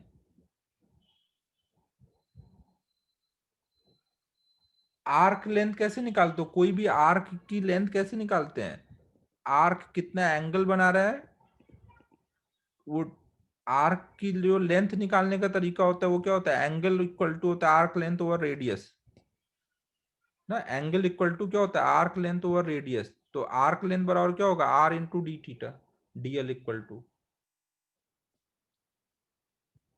ना। तो हमारा कितने लेंथ का हमें मास चाहिए, R into D theta length का, तो यहाँ पे रख देंगे। समझो सभी, पाई आर लेंथ का मास एम था, तो यूनिट लेंथ का इतना हो जाएगा, तो आर डी थीटा लेंथ का कितना होगा ना, तो ये आर आर कट जाएगा, M by pi D theta आ जाएगा। तो हमने डीएम लेंथ की मास निकाल ली।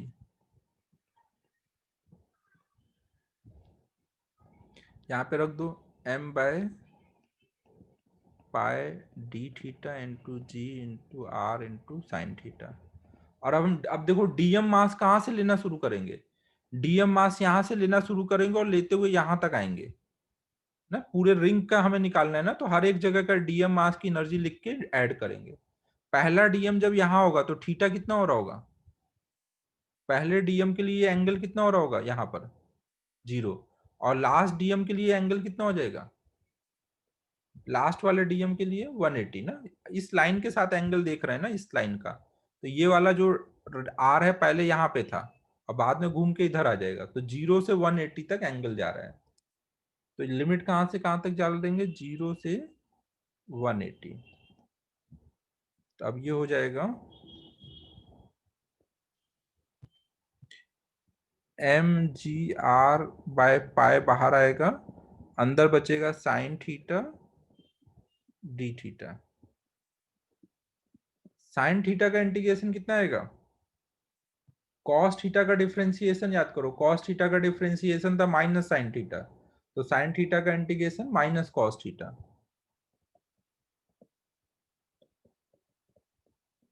तो ये आ जाएगा माइनस कॉस थीटा, 0 और 180। -1 बाहर कर देते हैं, अब यहाँ पे आ जाएगा कॉस 180 माइनस कॉस 0। कॉस 180 कितना होता है, -1, कॉस 0 1, तो -1 -1 -2 आएगा ना। ये समझो सभी, ये -1 आएगा, यहाँ पे भी -1, तो -1 -1 -2, और आगे माइनस लगा है, तो ये क्या हो जाएगा, u इक्वल टू आ जाएगा +2 mg/पाई। मतलब हम सोच सकते हैं कि ये कहाँ पर है, mg इंटू 2r/पाई, सारा हाइट हम 2r/पाई पे लेके लिख सकते हैं।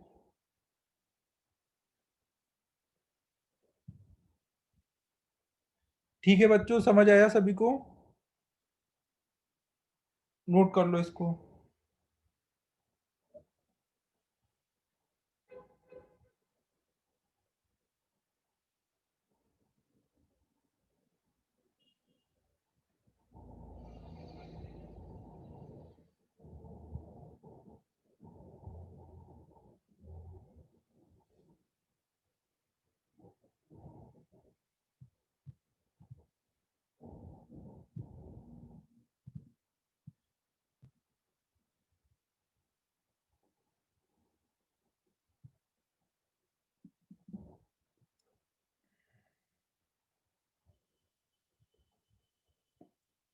हाँ सर, ऐसे एक्चुअल में ये सब हम लोग सेंटर ऑफ मास में सबका सेंट निकालेंगे।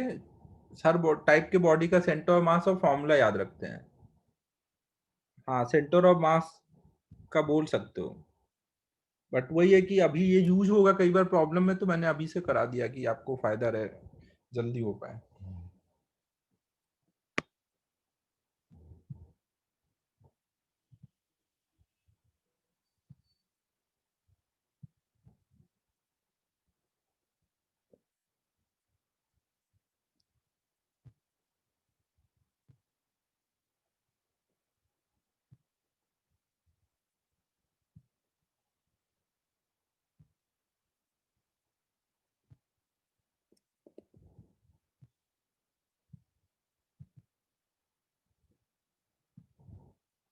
हाँ, इंटीग्रेशन ऐसा बहुत जगह आता है श्रेयस।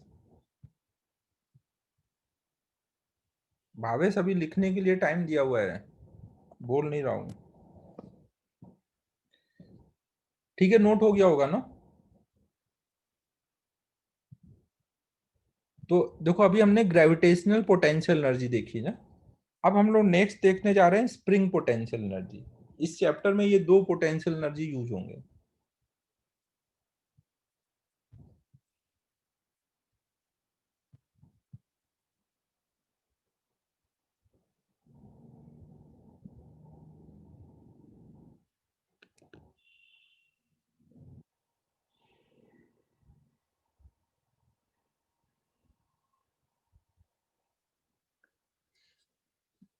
तो अब नेक्स्ट हेडिंग डालो, स्प्रिंग पोटेंशियल एनर्जी। तो देखो, ये स्प्रिंग पोटेंशियल एनर्जी में क्या होता है, सपोज हमने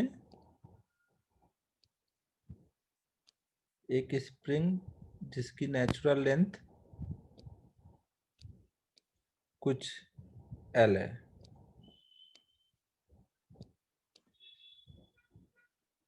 जब वो अपनी नेचुरल लेंथ में ना, ये एल उसकी नेचुरल लेंथ है।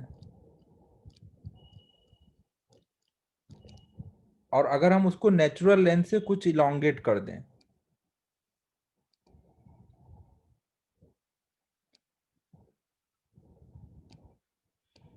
हमने इसको खींच दिया ना, हमने इसको एल से एल प्लस एक्स खींच दिया ना, खींच के अभी हम पकड़े हुए हैं ना, इधर को फोर्स लगा करके पकड़े हुए हैं।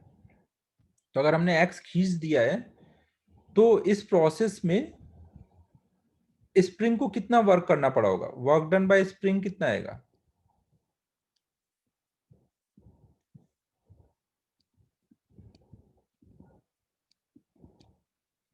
ना। ये जब हम इधर को खींच रहे होंगे तो स्प्रिंग फोर्स किधर को लगा रहा होगा, पीछे को लगा रहा होगा ना। और डिस्प्लेसमेंट आगे को हो रहा है ना, ये जा रहा है आगे को, फोर्स लग रहा है पीछे को। तो माइनस में वर्क आएगा ना, और स्प्रिंग का वर्क कितना रहता है, minus half K X square. अब अगर हम यहाँ पे जानना चाहते हैं कि पोटेंशियल एनर्जी में कितने का चेंज आया, तो हम बोल सकते हैं minus of work done by conservative. Conservative यहाँ पे कौन है, स्प्रिंग का फोर्स है, तो हम वर्क डन बाय स्प्रिंग लिखेंगे ना। और स्प्रिंग का वर्क डन कितना है, minus half K X square. मतलब ये एनर्जी स्टोर कितनी हो गई, plus half K X square. अब अगर ये जब नेचुरल लेंथ में था, उस टाइम पे हम मानते हैं कि भाई यहाँ कोई एनर्जी स्टोर नहीं है ना। जब नेचुरल लेंथ में होता है तो हम ये मानेंगे कि यहाँ कोई एनर्जी नहीं है। तो एक्स लेंथ में जब पहुंचा तो कितनी बोलोगे, final minus initial equal to half K X square. तो इनिशियल जीरो है, तो हम बोल सकते हैं जब वो एक्स लेंथ में पहुंचा तो एनर्जी स्टोर्ड कितनी हो गई है, you equal to half K X square. तो हम ऐसे लिखते हैं, u का फॉर्मूला स्प्रिंग के लिए हाफ के एक्स स्क्वायर। समझ आया यहाँ तक। नेचुरल लेंथ में जब था तब हमने माना कि उसमें कोई एनर्जी स्टोर नहीं है। तो जब एक्स इलोंगेट हुआ, तब वहां पे एनर्जी स्टोर कितनी हो गई है, हाफ के एक्स स्क्वायर ना। अब जैसे हम यहाँ पे खींचे हुए हैं, जैसे छोड़ेंगे तो इस एनर्जी की वजह से ये पीछे को भागेगा ना, और फिर वो पोटेंशियल एनर्जी काइनेटिक में चेंज हो जाएगी ना। स्प्रिंग को खींच के छोड़ोगे तो वो वापस खींचेगा ना। सेम वे में हम कंप्रेशन के लिए भी एनर्जी निकाल सकते हैं ना। अगर हमारा स्प्रिंग एल लेंथ से हम उसको कंप्रेस कर देते हैं और अब उसकी लेंथ रह गई एल माइनस एक्स, तो उसको हमने क्या किया, एक्स कंप्रेस करके ले आए ना, कुछ उसको हमने एक्स कंप्रेस कर दिया। तो यहाँ पे वर्क डन बाय स्प्रिंग कितना आएगा, यहां से ये किया है ना,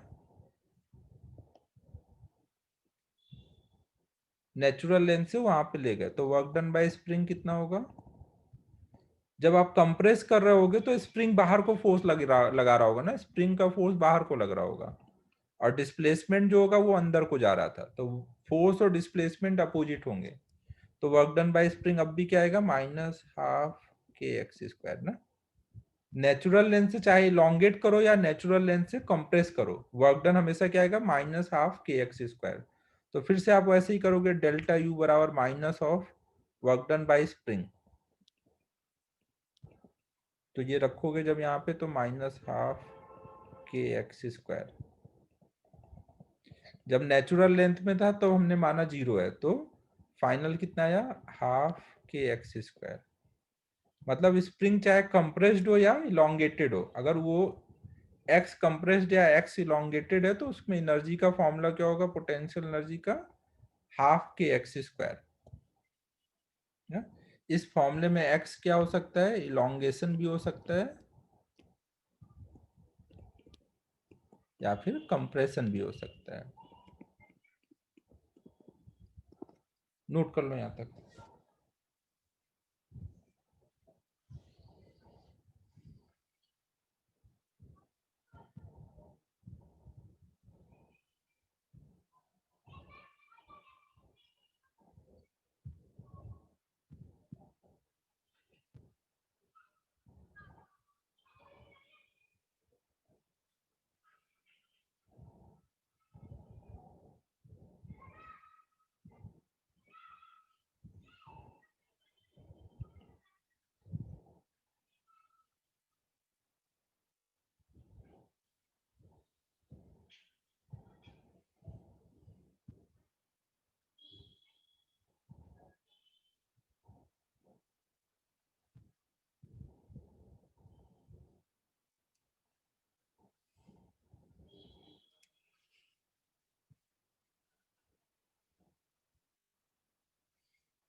तो हमें देखो यहाँ पर, अब इस पे जो प्रॉब्लम होंगे वो हम लोग आगे कर लेंगे ना। अभी बस इतना समझ लो कि स्प्रिंग पोटेंशियल एनर्जी का formula half K X square आएगा, जहां पे एक्स कंप्रेशन भी हो सकता है और इलोंगेशन भी हो सकता है।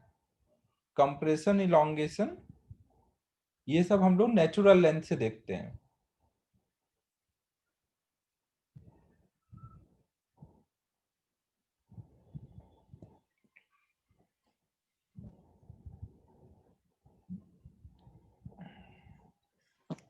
अब नेक्स्ट हम लोग देख रहे हैं मैकेनिकल एनर्जी। एग्जैक्ट वैल्यू की हमें कोई जरूरत नहीं होती ना, कहीं पे भी प्रॉब्लम सॉल्व करने में बस चेंज ही आता है, तो इसलिए उसको डिफाइन करने की जरूरत ही नहीं है और निकाल भी नहीं सकते ना कि कोई चीज अर्थ पे एक पार्टिकल रखा है तो इसमें कितनी एनर्जी है, कुछ हम नहीं बोल सकते किस रीजन से कितनी एनर्जी स्टोर्ड है, और वो कहीं यूज होनी नहीं है, तो इसलिए हम उसको निकालते भी नहीं है। तो अब देखो हम लोग नेक्स्ट देख रहे हैं मैकेनिकल एनर्जी।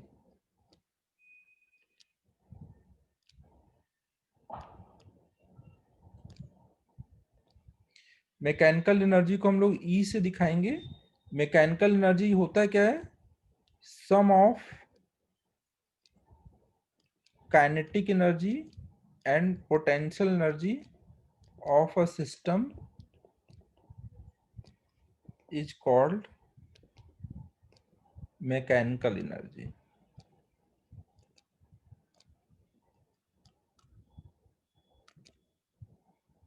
ना, मतलब मैकेनिकल एनर्जी ई बराबर होगा kinetic energy plus potential energy. अगर इसमें चेंज हो रहा है, इसमें चेंज हो रहा है, तो इसमें भी चेंज आएगा ना। चेंज इन मैकेनिकल एनर्जी बराबर होगा change in kinetic energy plus change in potential energy. ठीक है, सभी को क्लियर है? कोई भी सिस्टम के लिए, कोई भी पार्टिकल के लिए उसकी काइनेटिक एनर्जी और पोटेंशियल एनर्जी के सम को ही हम लोग मैकेनिकल एनर्जी बोलते हैं ना। ये पूरी जो एनर्जी है, इसके वजह से बॉडी में आप बोल सकते हो इतनी एनर्जी स्टोर्ड है, ड्यू टू काइनेटिक एनर्जी और ड्यू टू कॉन्फ़िगरेशन, दोनों का मिला के कितनी स्टोर है। फिर देखो, आपको एक चीज ये पता है कि पोटेंशियल एनर्जी तो पॉजिटिव निगेटिव कुछ भी हो सकती है। आपने देखा ना, ग्रेविटी में रेफरेंस से नीचे है तो माइनस में होगा, रेफरेंस से ऊपर है तो प्लस में होगा। तो यू तो पॉजिटिव निगेटिव कुछ भी हो सकता है, लेकिन जो के होता है, के हमेशा क्या होना चाहिए? पॉजिटिव होगा या तो जीरो होगा। काइनेटिक एनर्जी कभी भी निगेटिव नहीं होती ना। तो हम इस वाले फॉर्मूले से अगर लिखें तो हम के को क्या लिख सकते हैं? यू को इधर ला करके E minus U greater than zero लिख सकते हैं ना यहां से।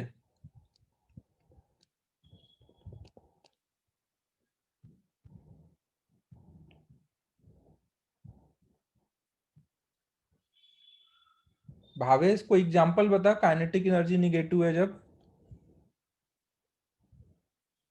एनर्जी में v का स्क्वायर होता है ना।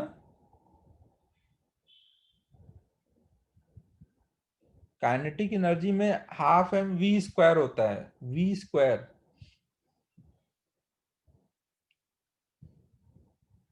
काइनेटिक एनर्जी हमेशा प्लस में ही आएगी। तो इसका मतलब E माइनस यू हमेशा ग्रेटर देन जीरो होगा। इसका मतलब मैकेनिकल एनर्जी हमेशा, मैकेनिकल एनर्जी हमेशा should be greater then potential energy. ठीक है, ई जो है यू से बड़ा होना चाहिए हमेशा, तभी ये पॉसिबल होगा ना। ई यू से छोटा है ऐसा सिस्टम पॉसिबल ही नहीं है। समझो ना, अगर ई यू से छोटा है मतलब वहां काइनेटिक एनर्जी निगेटिव है, तो ऐसा तो हो ही नहीं सकता। दिक्कत आ रही है कुछ?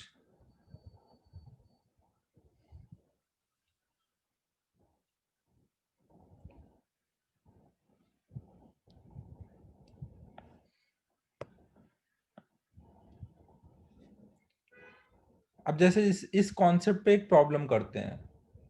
सपोज आपको बोला गया कि कोई पार्टिकल की पोटेंशियल एनर्जी गिवन है एक्स स्क्वायर प्लस, एक मिनट रुक जाओ, मेरे को थोड़ा वैल्यू सेट कर लेने दो ना।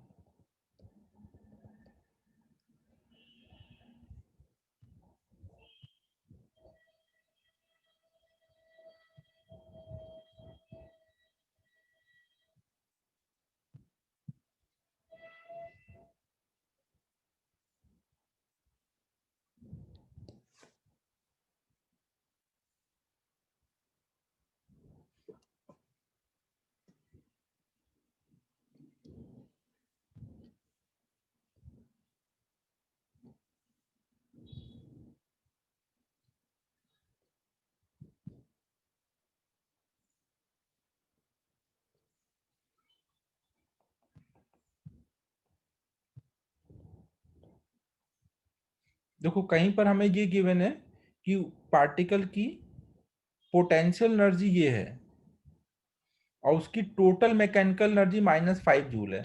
तो वो पार्टिकल के लिए पॉसिबल कोऑर्डिनेट्स बताओ ना। हर एक कोऑर्डिनेट वहां पे एक्स के पॉसिबल नहीं होंगे ना। वो एक्स एक्सिस पे पार्टिकल कुछ मूव कर रहा है, तो वो कहाँ कहाँ जा सकता है वो बताना है हमें, है? हमें बताना है find possible position of particle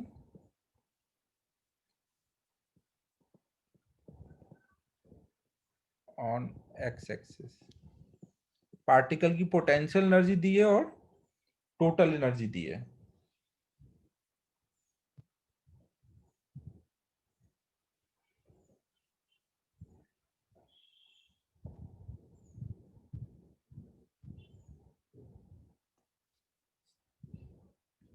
तो आप क्या करोगे ना, आप इसमें डाल दोगे कि E should be greater than equal to you.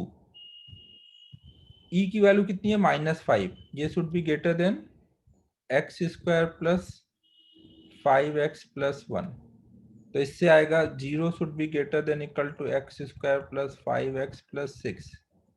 मतलब हमारा क्या है, X square plus 5x plus 6 should be less than 0। अब ये इनक्वालिटी सॉल्व करनी है। तो क्वाड्रेटिक इक्वेशन इसी दिन के लिए पढ़ाया था मैथ में वीजीएम सर ने की, आज तुम लोग बता पाओ। तो आपने पढ़ा होगा, तो इसके रूट्स आए होंगे एक्स की वैल्यू -2 -3, रूट सब लोग निकाल लोगे, रूट्स आ जाएंगे। तो आप देखोगे कि इसका ग्राफ कुछ ऐसा हो रहा होगा ना, -2 -3। तो 2 के आगे जाओगे तो ये पॉजिटिव है ना, ऊपर है। 3 से कम जाओगे तो ये पॉजिटिव है। आपको क्या चाहिए, ये वैल्यू निगेटिव चाहिए। निगेटिव कब होगा, जब -2 और -3 के बीच में होगा ना। तो इसका मतलब x की वैल्यू यहाँ पे -2 से -3 के बीच में है ना। यहाँ पे इस चीज को आप ऐसे भी इमेजिन कर सकते हो कि एक ऐसा बाउल है यहाँ पर रखा हुआ, एक बाउल रखा हुआ है।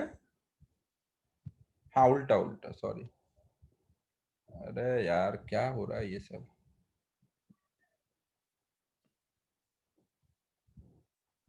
एक बाउल रखा हुआ है और उसमें एक पार्टिकल रख दिया और उसको थोड़ी सी एनर्जी दे दी गई है, तो वो -2 से -3 तक जा रहा है और फिर नीचे आ जा रहा है, इसके ऊपर नहीं जा पा रहा है। ठीक है, समझ आ रहा है मैं क्या बोल रहा हूँ। हमेशा ये ध्यान रखना है कि E should be greater than U. कभी भी ई यू की कुछ वैल्यू देके पूछा जाए पॉसिबल पोजीशन, तो इनक्वालिटी में डाल के सॉल्व कर दोगे।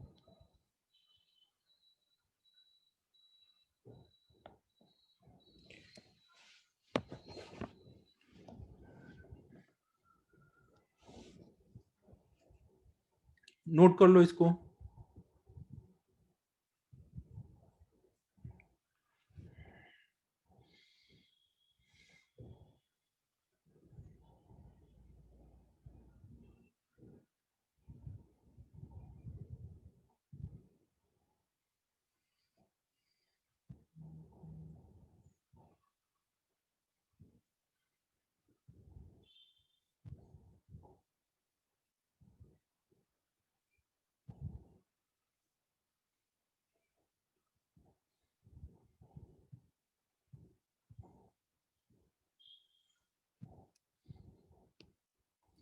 सिद्धेश ने आजकल अपनी लाइन चेंज कर ली है। कैन यू रिपीट अगेन से अब आ गया है graph explain net issue.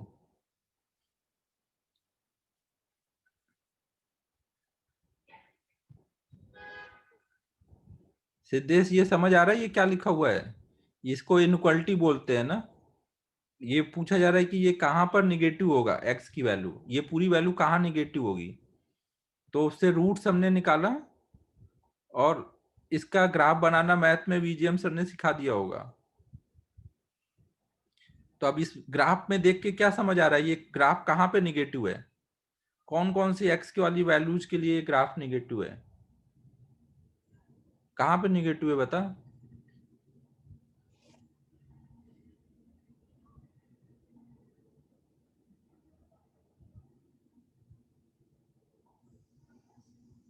Siddhesh बता, कहाँ पे ग्राफ निगेटिव हुआ है यहाँ पर? -2 और -3 के बीच में। Very good.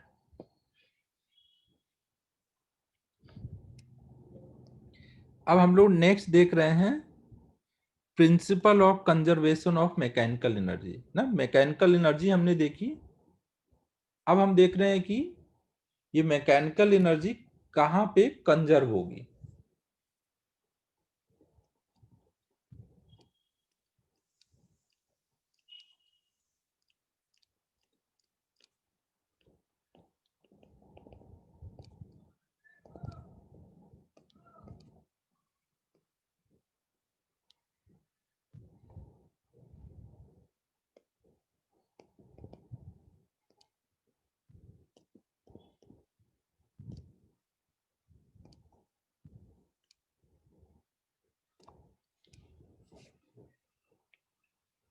तो देखो, अब हम लोग क्या देखने जा रहे हैं।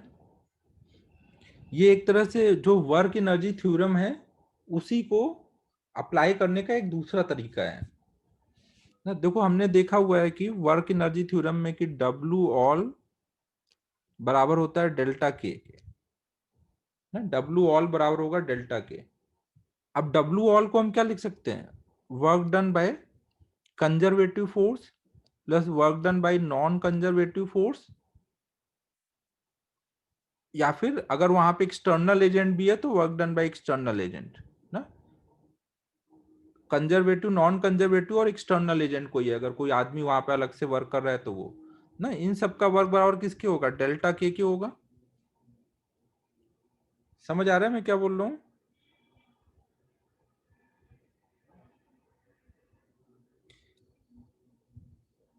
अब देखो वर्क डन बाय कंजर्वेटिव को आप लिख सकते हो माइनस डेल्टा यू।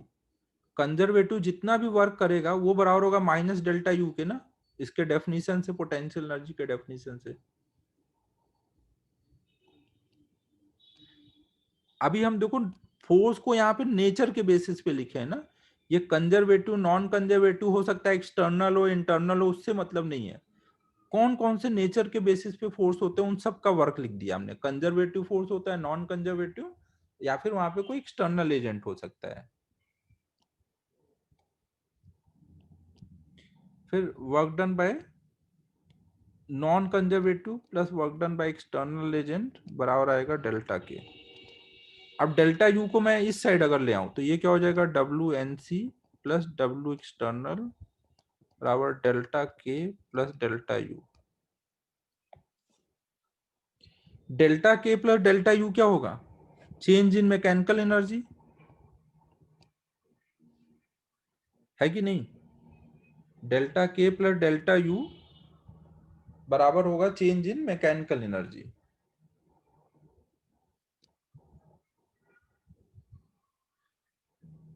ये कंजर्वेटिव और नॉन कंजर्वेटिव लिखा है ना। सी मतलब work done by conservative force, W N C मतलब work done by non conservative force, और ये एक्सटर्नल एजेंट। किसी को कोई डाउट है। Work done by all forces बराबर delta K, change in kinetic energy. Delta K plus delta U कितना होगा,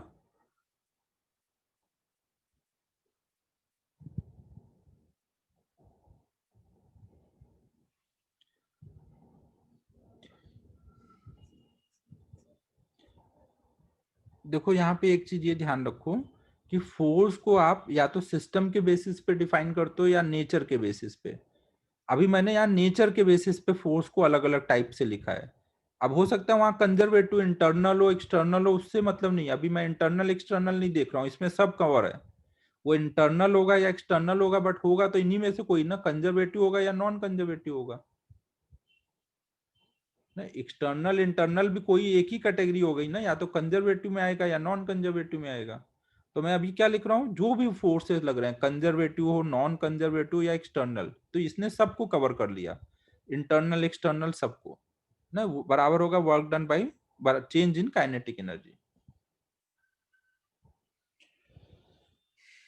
ठीक है। अब डब्ल्यू सी बराबर होता है माइनस डेल्टा यू के, अपने डेफिनेशन से, पोटेंशियल एनर्जी के डेफिनेशन से। इसको इस साइड कर दिया तो delta K plus delta you आ गया। और delta K plus delta U क्या होता है, change in mechanical energy, change in ई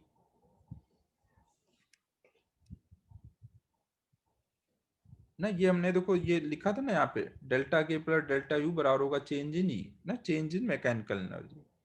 तो अब आपको क्या दिख रहा है कि चेंज इन मैकेनिकल एनर्जी कब आ सकता है सिस्टम में।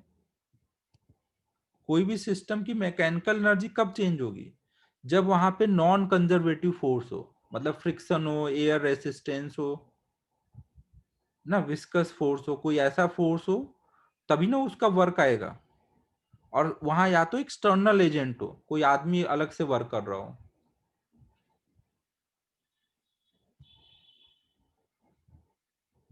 ना। तो चेंज इन मैकेनिकल एनर्जी, इन दोनों में से कोई एक होगा या दोनों होंगे तभी मैकेनिकल एनर्जी चेंज होगी। और अगर if W N C zero ना, वहां पे फ्रिक्शन है ही नहीं है तो उसका वर्क नहीं हो रहा है। एक्सटर्नल एजेंट भी नहीं है, कोई बाहर से एजेंट भी नहीं है जो वर्क कर रहा है, तो वहां पे डेल्टा ई किसके बराबर आएगा? जीरो के, मतलब final energy minus initial energy बराबर जीरो। तो हम बोल सकते हैं वहां पे इनिशियल एनर्जी और फाइनल एनर्जी हमेशा सेम रहेगी। तो यही है हमारा principal of conservation of mechanical energy. Mechanical energy कब कंजर्व रहेगी? जब वहां पे फ्रिक्शन नहीं होना चाहिए और एक्सटर्नल एजेंट नहीं होना चाहिए, तो वहां पे आप बोल सकते हो पूरे सिस्टम की एनर्जी कंजर्व है।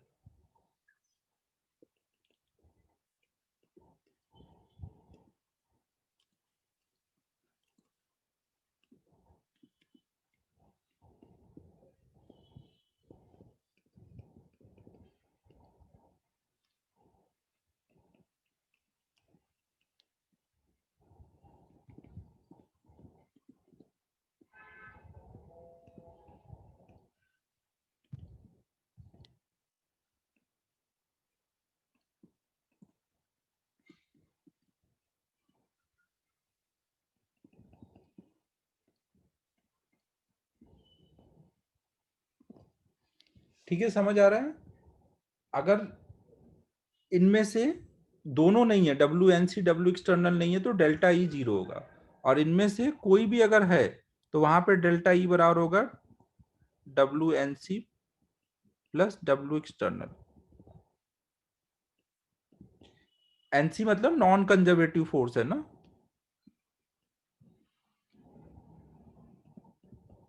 अगर ये है तो हम ये इक्वेशन लगाएंगे ना।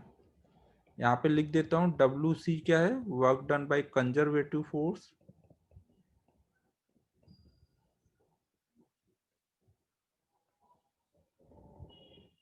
अब ये नोट कर लो, फिर इसको एग्जाम्पल लेके समझाता हूँ।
ना, मैकेनिकल एनर्जी कंजर्वेशन हम कब लगा सकते हैं? जब फ्रिक्शन नहीं होना चाहिए और कोई एक्सटर्नल एजेंट वर्क नहीं करना चाहिए। तो अब जैसे मान लो हमने एक पार्टिकल लिया, उसका उसको यू स्पीड से ऊपर फेंक दिया, और हमें पूछा जाए कि बताओ ये कितनी मैक्सिमम हाइट तक जाएगा। एयर रेसिस्टेंस नेग्लेक्ट करना है।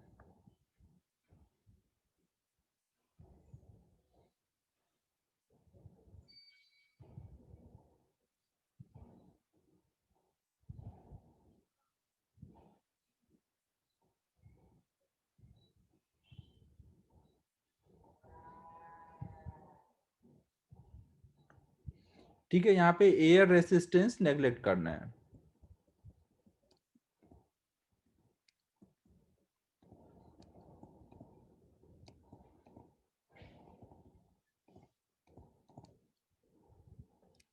तो आप देखो, आप क्या करोगे, एक बार इसको स्पीड दे दी गई, फिर कोई एक्सटर्नल एजेंट भी नहीं है, तो स्पीड आने के बाद इनिशियल और फाइनल पॉइंट के बीच में फ्रिक्शन नहीं है, एक्सटर्नल एजेंट नहीं है, तो इनिशियल और फाइनल एनर्जी कंजर्व रहेगी। इनिशियल एनर्जी बराबर final energy.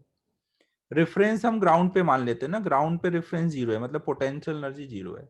Initial mechanical energy मतलब इनिशियल काइनेटिक और इनिशियल पोटेंशियल, और फाइनल मैकेनिकल मतलब फाइनल काइनेटिक और फाइनल पोटेंशियल। इनिशियल काइनेटिक कितनी बोलोगे?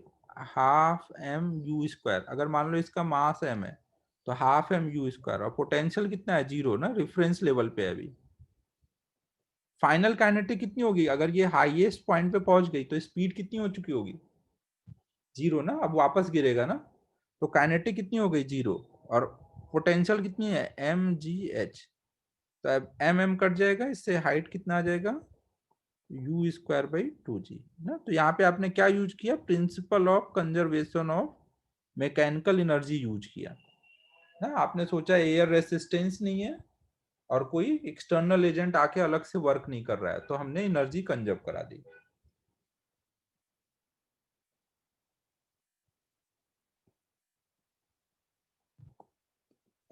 यही चीज जो हमने की वहां पे पीछे हमने सिंबल्स में उसको पहले लिखा था ना।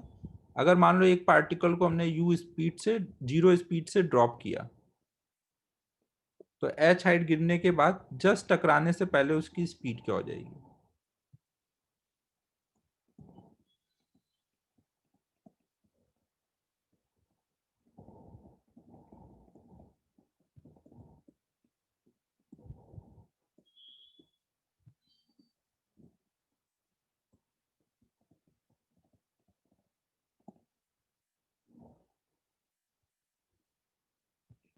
हाँ, under root two G H. फिर से हम ऐसे ही सोचेंगे, यहाँ पे इस बार इनिशियल ये एनर्जी पॉइंट है, ये फाइनल पॉइंट है। हाँ, रेफरेंस हम ग्राउंड पे ले लेंगे ना। रेफरेंस, प्रथमेश अच्छा तूने ऊपर ही ले लिया है, हम रेफरेंस ग्राउंड पे ले लेते हैं। तो हम बोलेंगे इनिशियल एनर्जी बराबर फाइनल एनर्जी। इनिशियल एनर्जी मतलब initial kinetic, initial potential, final kinetic, final potential.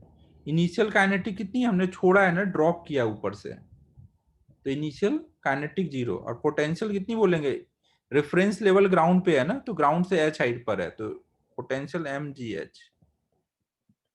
Final kinetic निकालनी है, अगर जस्ट टकराने के पहले स्पीड वी है तो kinetic half M V square हो जाएगा। और पोटेंशियल कितना हो चुका है, अब ग्राउंड पे पहुंच चुका है ना, जस्ट पहुंचने वाला है, तो हाइट उसकी कितनी हो चुकी है, जीरो। तो इससे एम एम कट जाएगा, वी इक्वल टू आ गया under root two G H ना। यहाँ पे भी हमने principle of conservation of mechanical energy लगाया। नोट कर लो।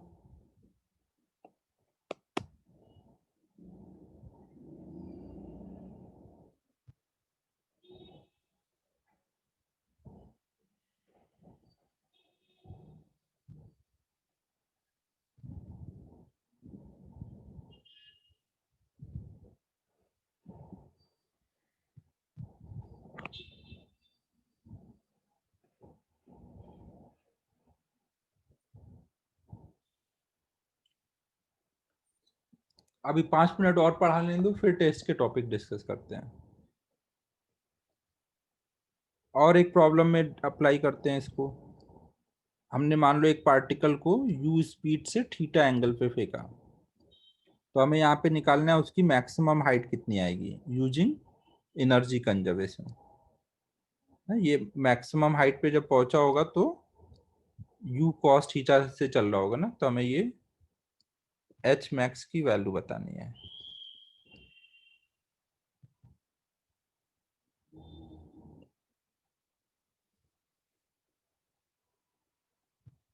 एनर्जी कंजर्वेशन का यूज करके करना है। होगा जयस, क्यों नहीं होगा टेस्ट। टेस्ट तो बस लास्ट संडे ऑफ मंथ नहीं होगा ना।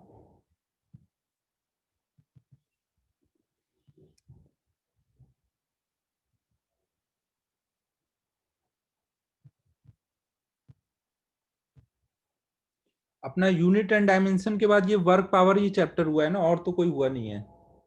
तो इसी वर्क पावर का ही रखेंगे इस वीक में जहां तक होगा। फिजिक्स में तो वर्क पावर एनर्जी रखेंगे।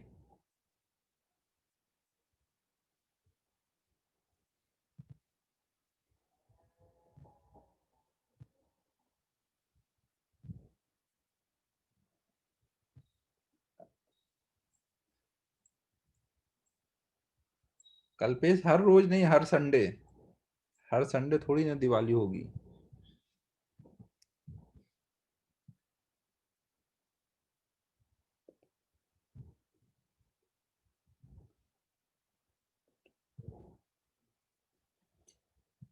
तो आंसर तो देखो सबको पता ही है, बस हम लोगों को मैकेनिकल एनर्जी कंजर्व करने का प्रैक्टिस करना है ना। तो यहाँ पे हम क्या करेंगे, इनिशियल एनर्जी और यहाँ की फाइनल एनर्जी। ना एयर रेसिस्टेंस नेग्लिजिबल है, कोई एक्सटर्नल एजेंट है नहीं ना, जब ये चलना शुरू कर दिया कोई एक्सटर्नल एजेंट नहीं है, तो हम लोग एनर्जी बोलेंगे initial energy equal to final energy. Initial kinetic potential बराबर final kinetic potential. Initial kinetic कितनी बोलोगे, half M U square. Potential कितनी है, जीरो ना, रेफरेंस लेवल हमने ग्राउंड पे लिया है। फाइनल काइनेटिक कितनी बोलोगे, हाफ एम। इस बार प्रोजेक्टाइल में हाईएस्ट पॉइंट पे भी स्पीड रहती है ना, यू कॉस थीटा। और फाइनल पोटेंशियल कितनी बोलोगे, एम जी एच। तो m तो हर जगह से कॉमन होके कट जाएगा, इसको उधर कर देंगे तो यू स्क्वायर कॉमन होगा, यहाँ 1 - cos² थीटा आएगा बराबर g into H max. 1 - cos² theta हो जाएगा sin² थीटा, 2g को इधर ले आएंगे तो ये हमारा आ गया एच मैक्स।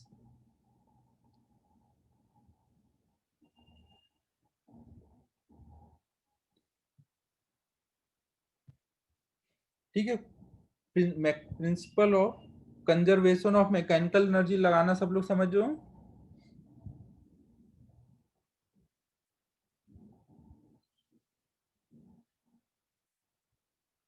तो अब नेक्स्ट क्लास में इसमें थोड़े और अच्छे क्वेश्चन किए जाएंगे, आज इतने ही करते हैं।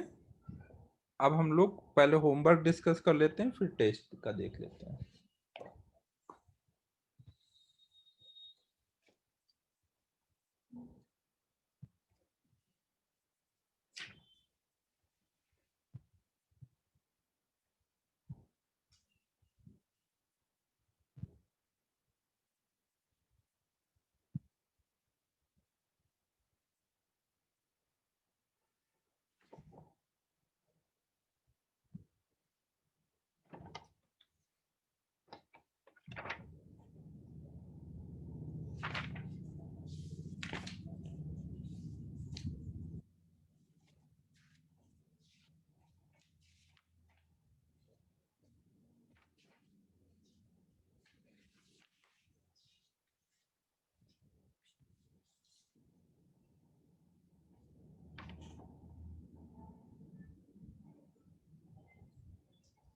होमवर्क आज भी नहीं दे पा रहा हूँ, होमवर्क नेक्स्ट क्लास में दे पाऊंगा ना, अभी सब मिक्स दे रखा है इसमें। थोड़ा ये इसकी क्वेश्चन की प्रैक्टिस कराने के बाद होमवर्क हो पाएगा। टेस्ट में रेडॉक्स और क्वालिटेटिव एंड क्वांटिटेटिव, वॉल्यूमेट्रिक शुरू हो गया क्या तुम लोगों का?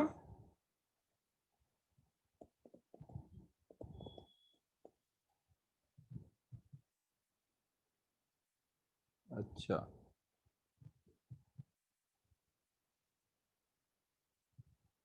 जस्ट शुरू हुआ है तो फिर ये क्यों रख रहे हो, ये इसका ही पार्ट होगा ना ये सब, redox plus qualitative and quantitative ये सब।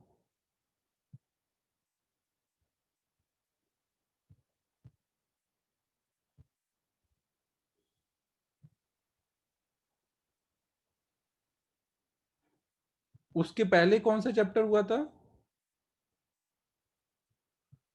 क्यू एंड क्यू क्या है?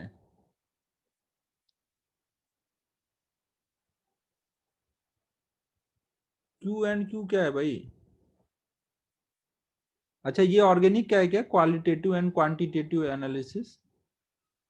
ठीक है ठीक है। अब तो यार टॉपिक भी भूल गया मैं, अब क्या क्या होते थे इसमें, क्वालिटेटिव एंड क्वांटिटेटिव एनालिसिस। केम में हो गया ये, फिजिक्स में वर्क पावर एनर्जी, मैथ में, मैथ बताओ भाई। पीएनसी तो कई बार हो चुका, पीएनसी चल रहा है अभी तक।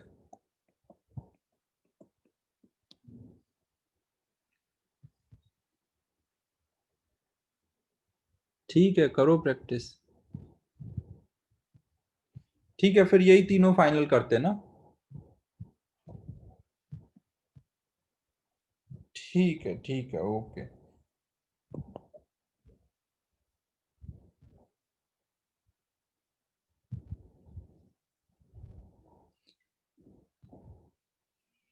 तो आप लोग रिवाइज कर लेना, आज जो पढ़ाया गया है, होमवर्क नहीं दे रहा हूँ, बस रिवीजन अच्छे से कर लेना ना। क्लोज कर रहा हूँ फिर। Bye everyone.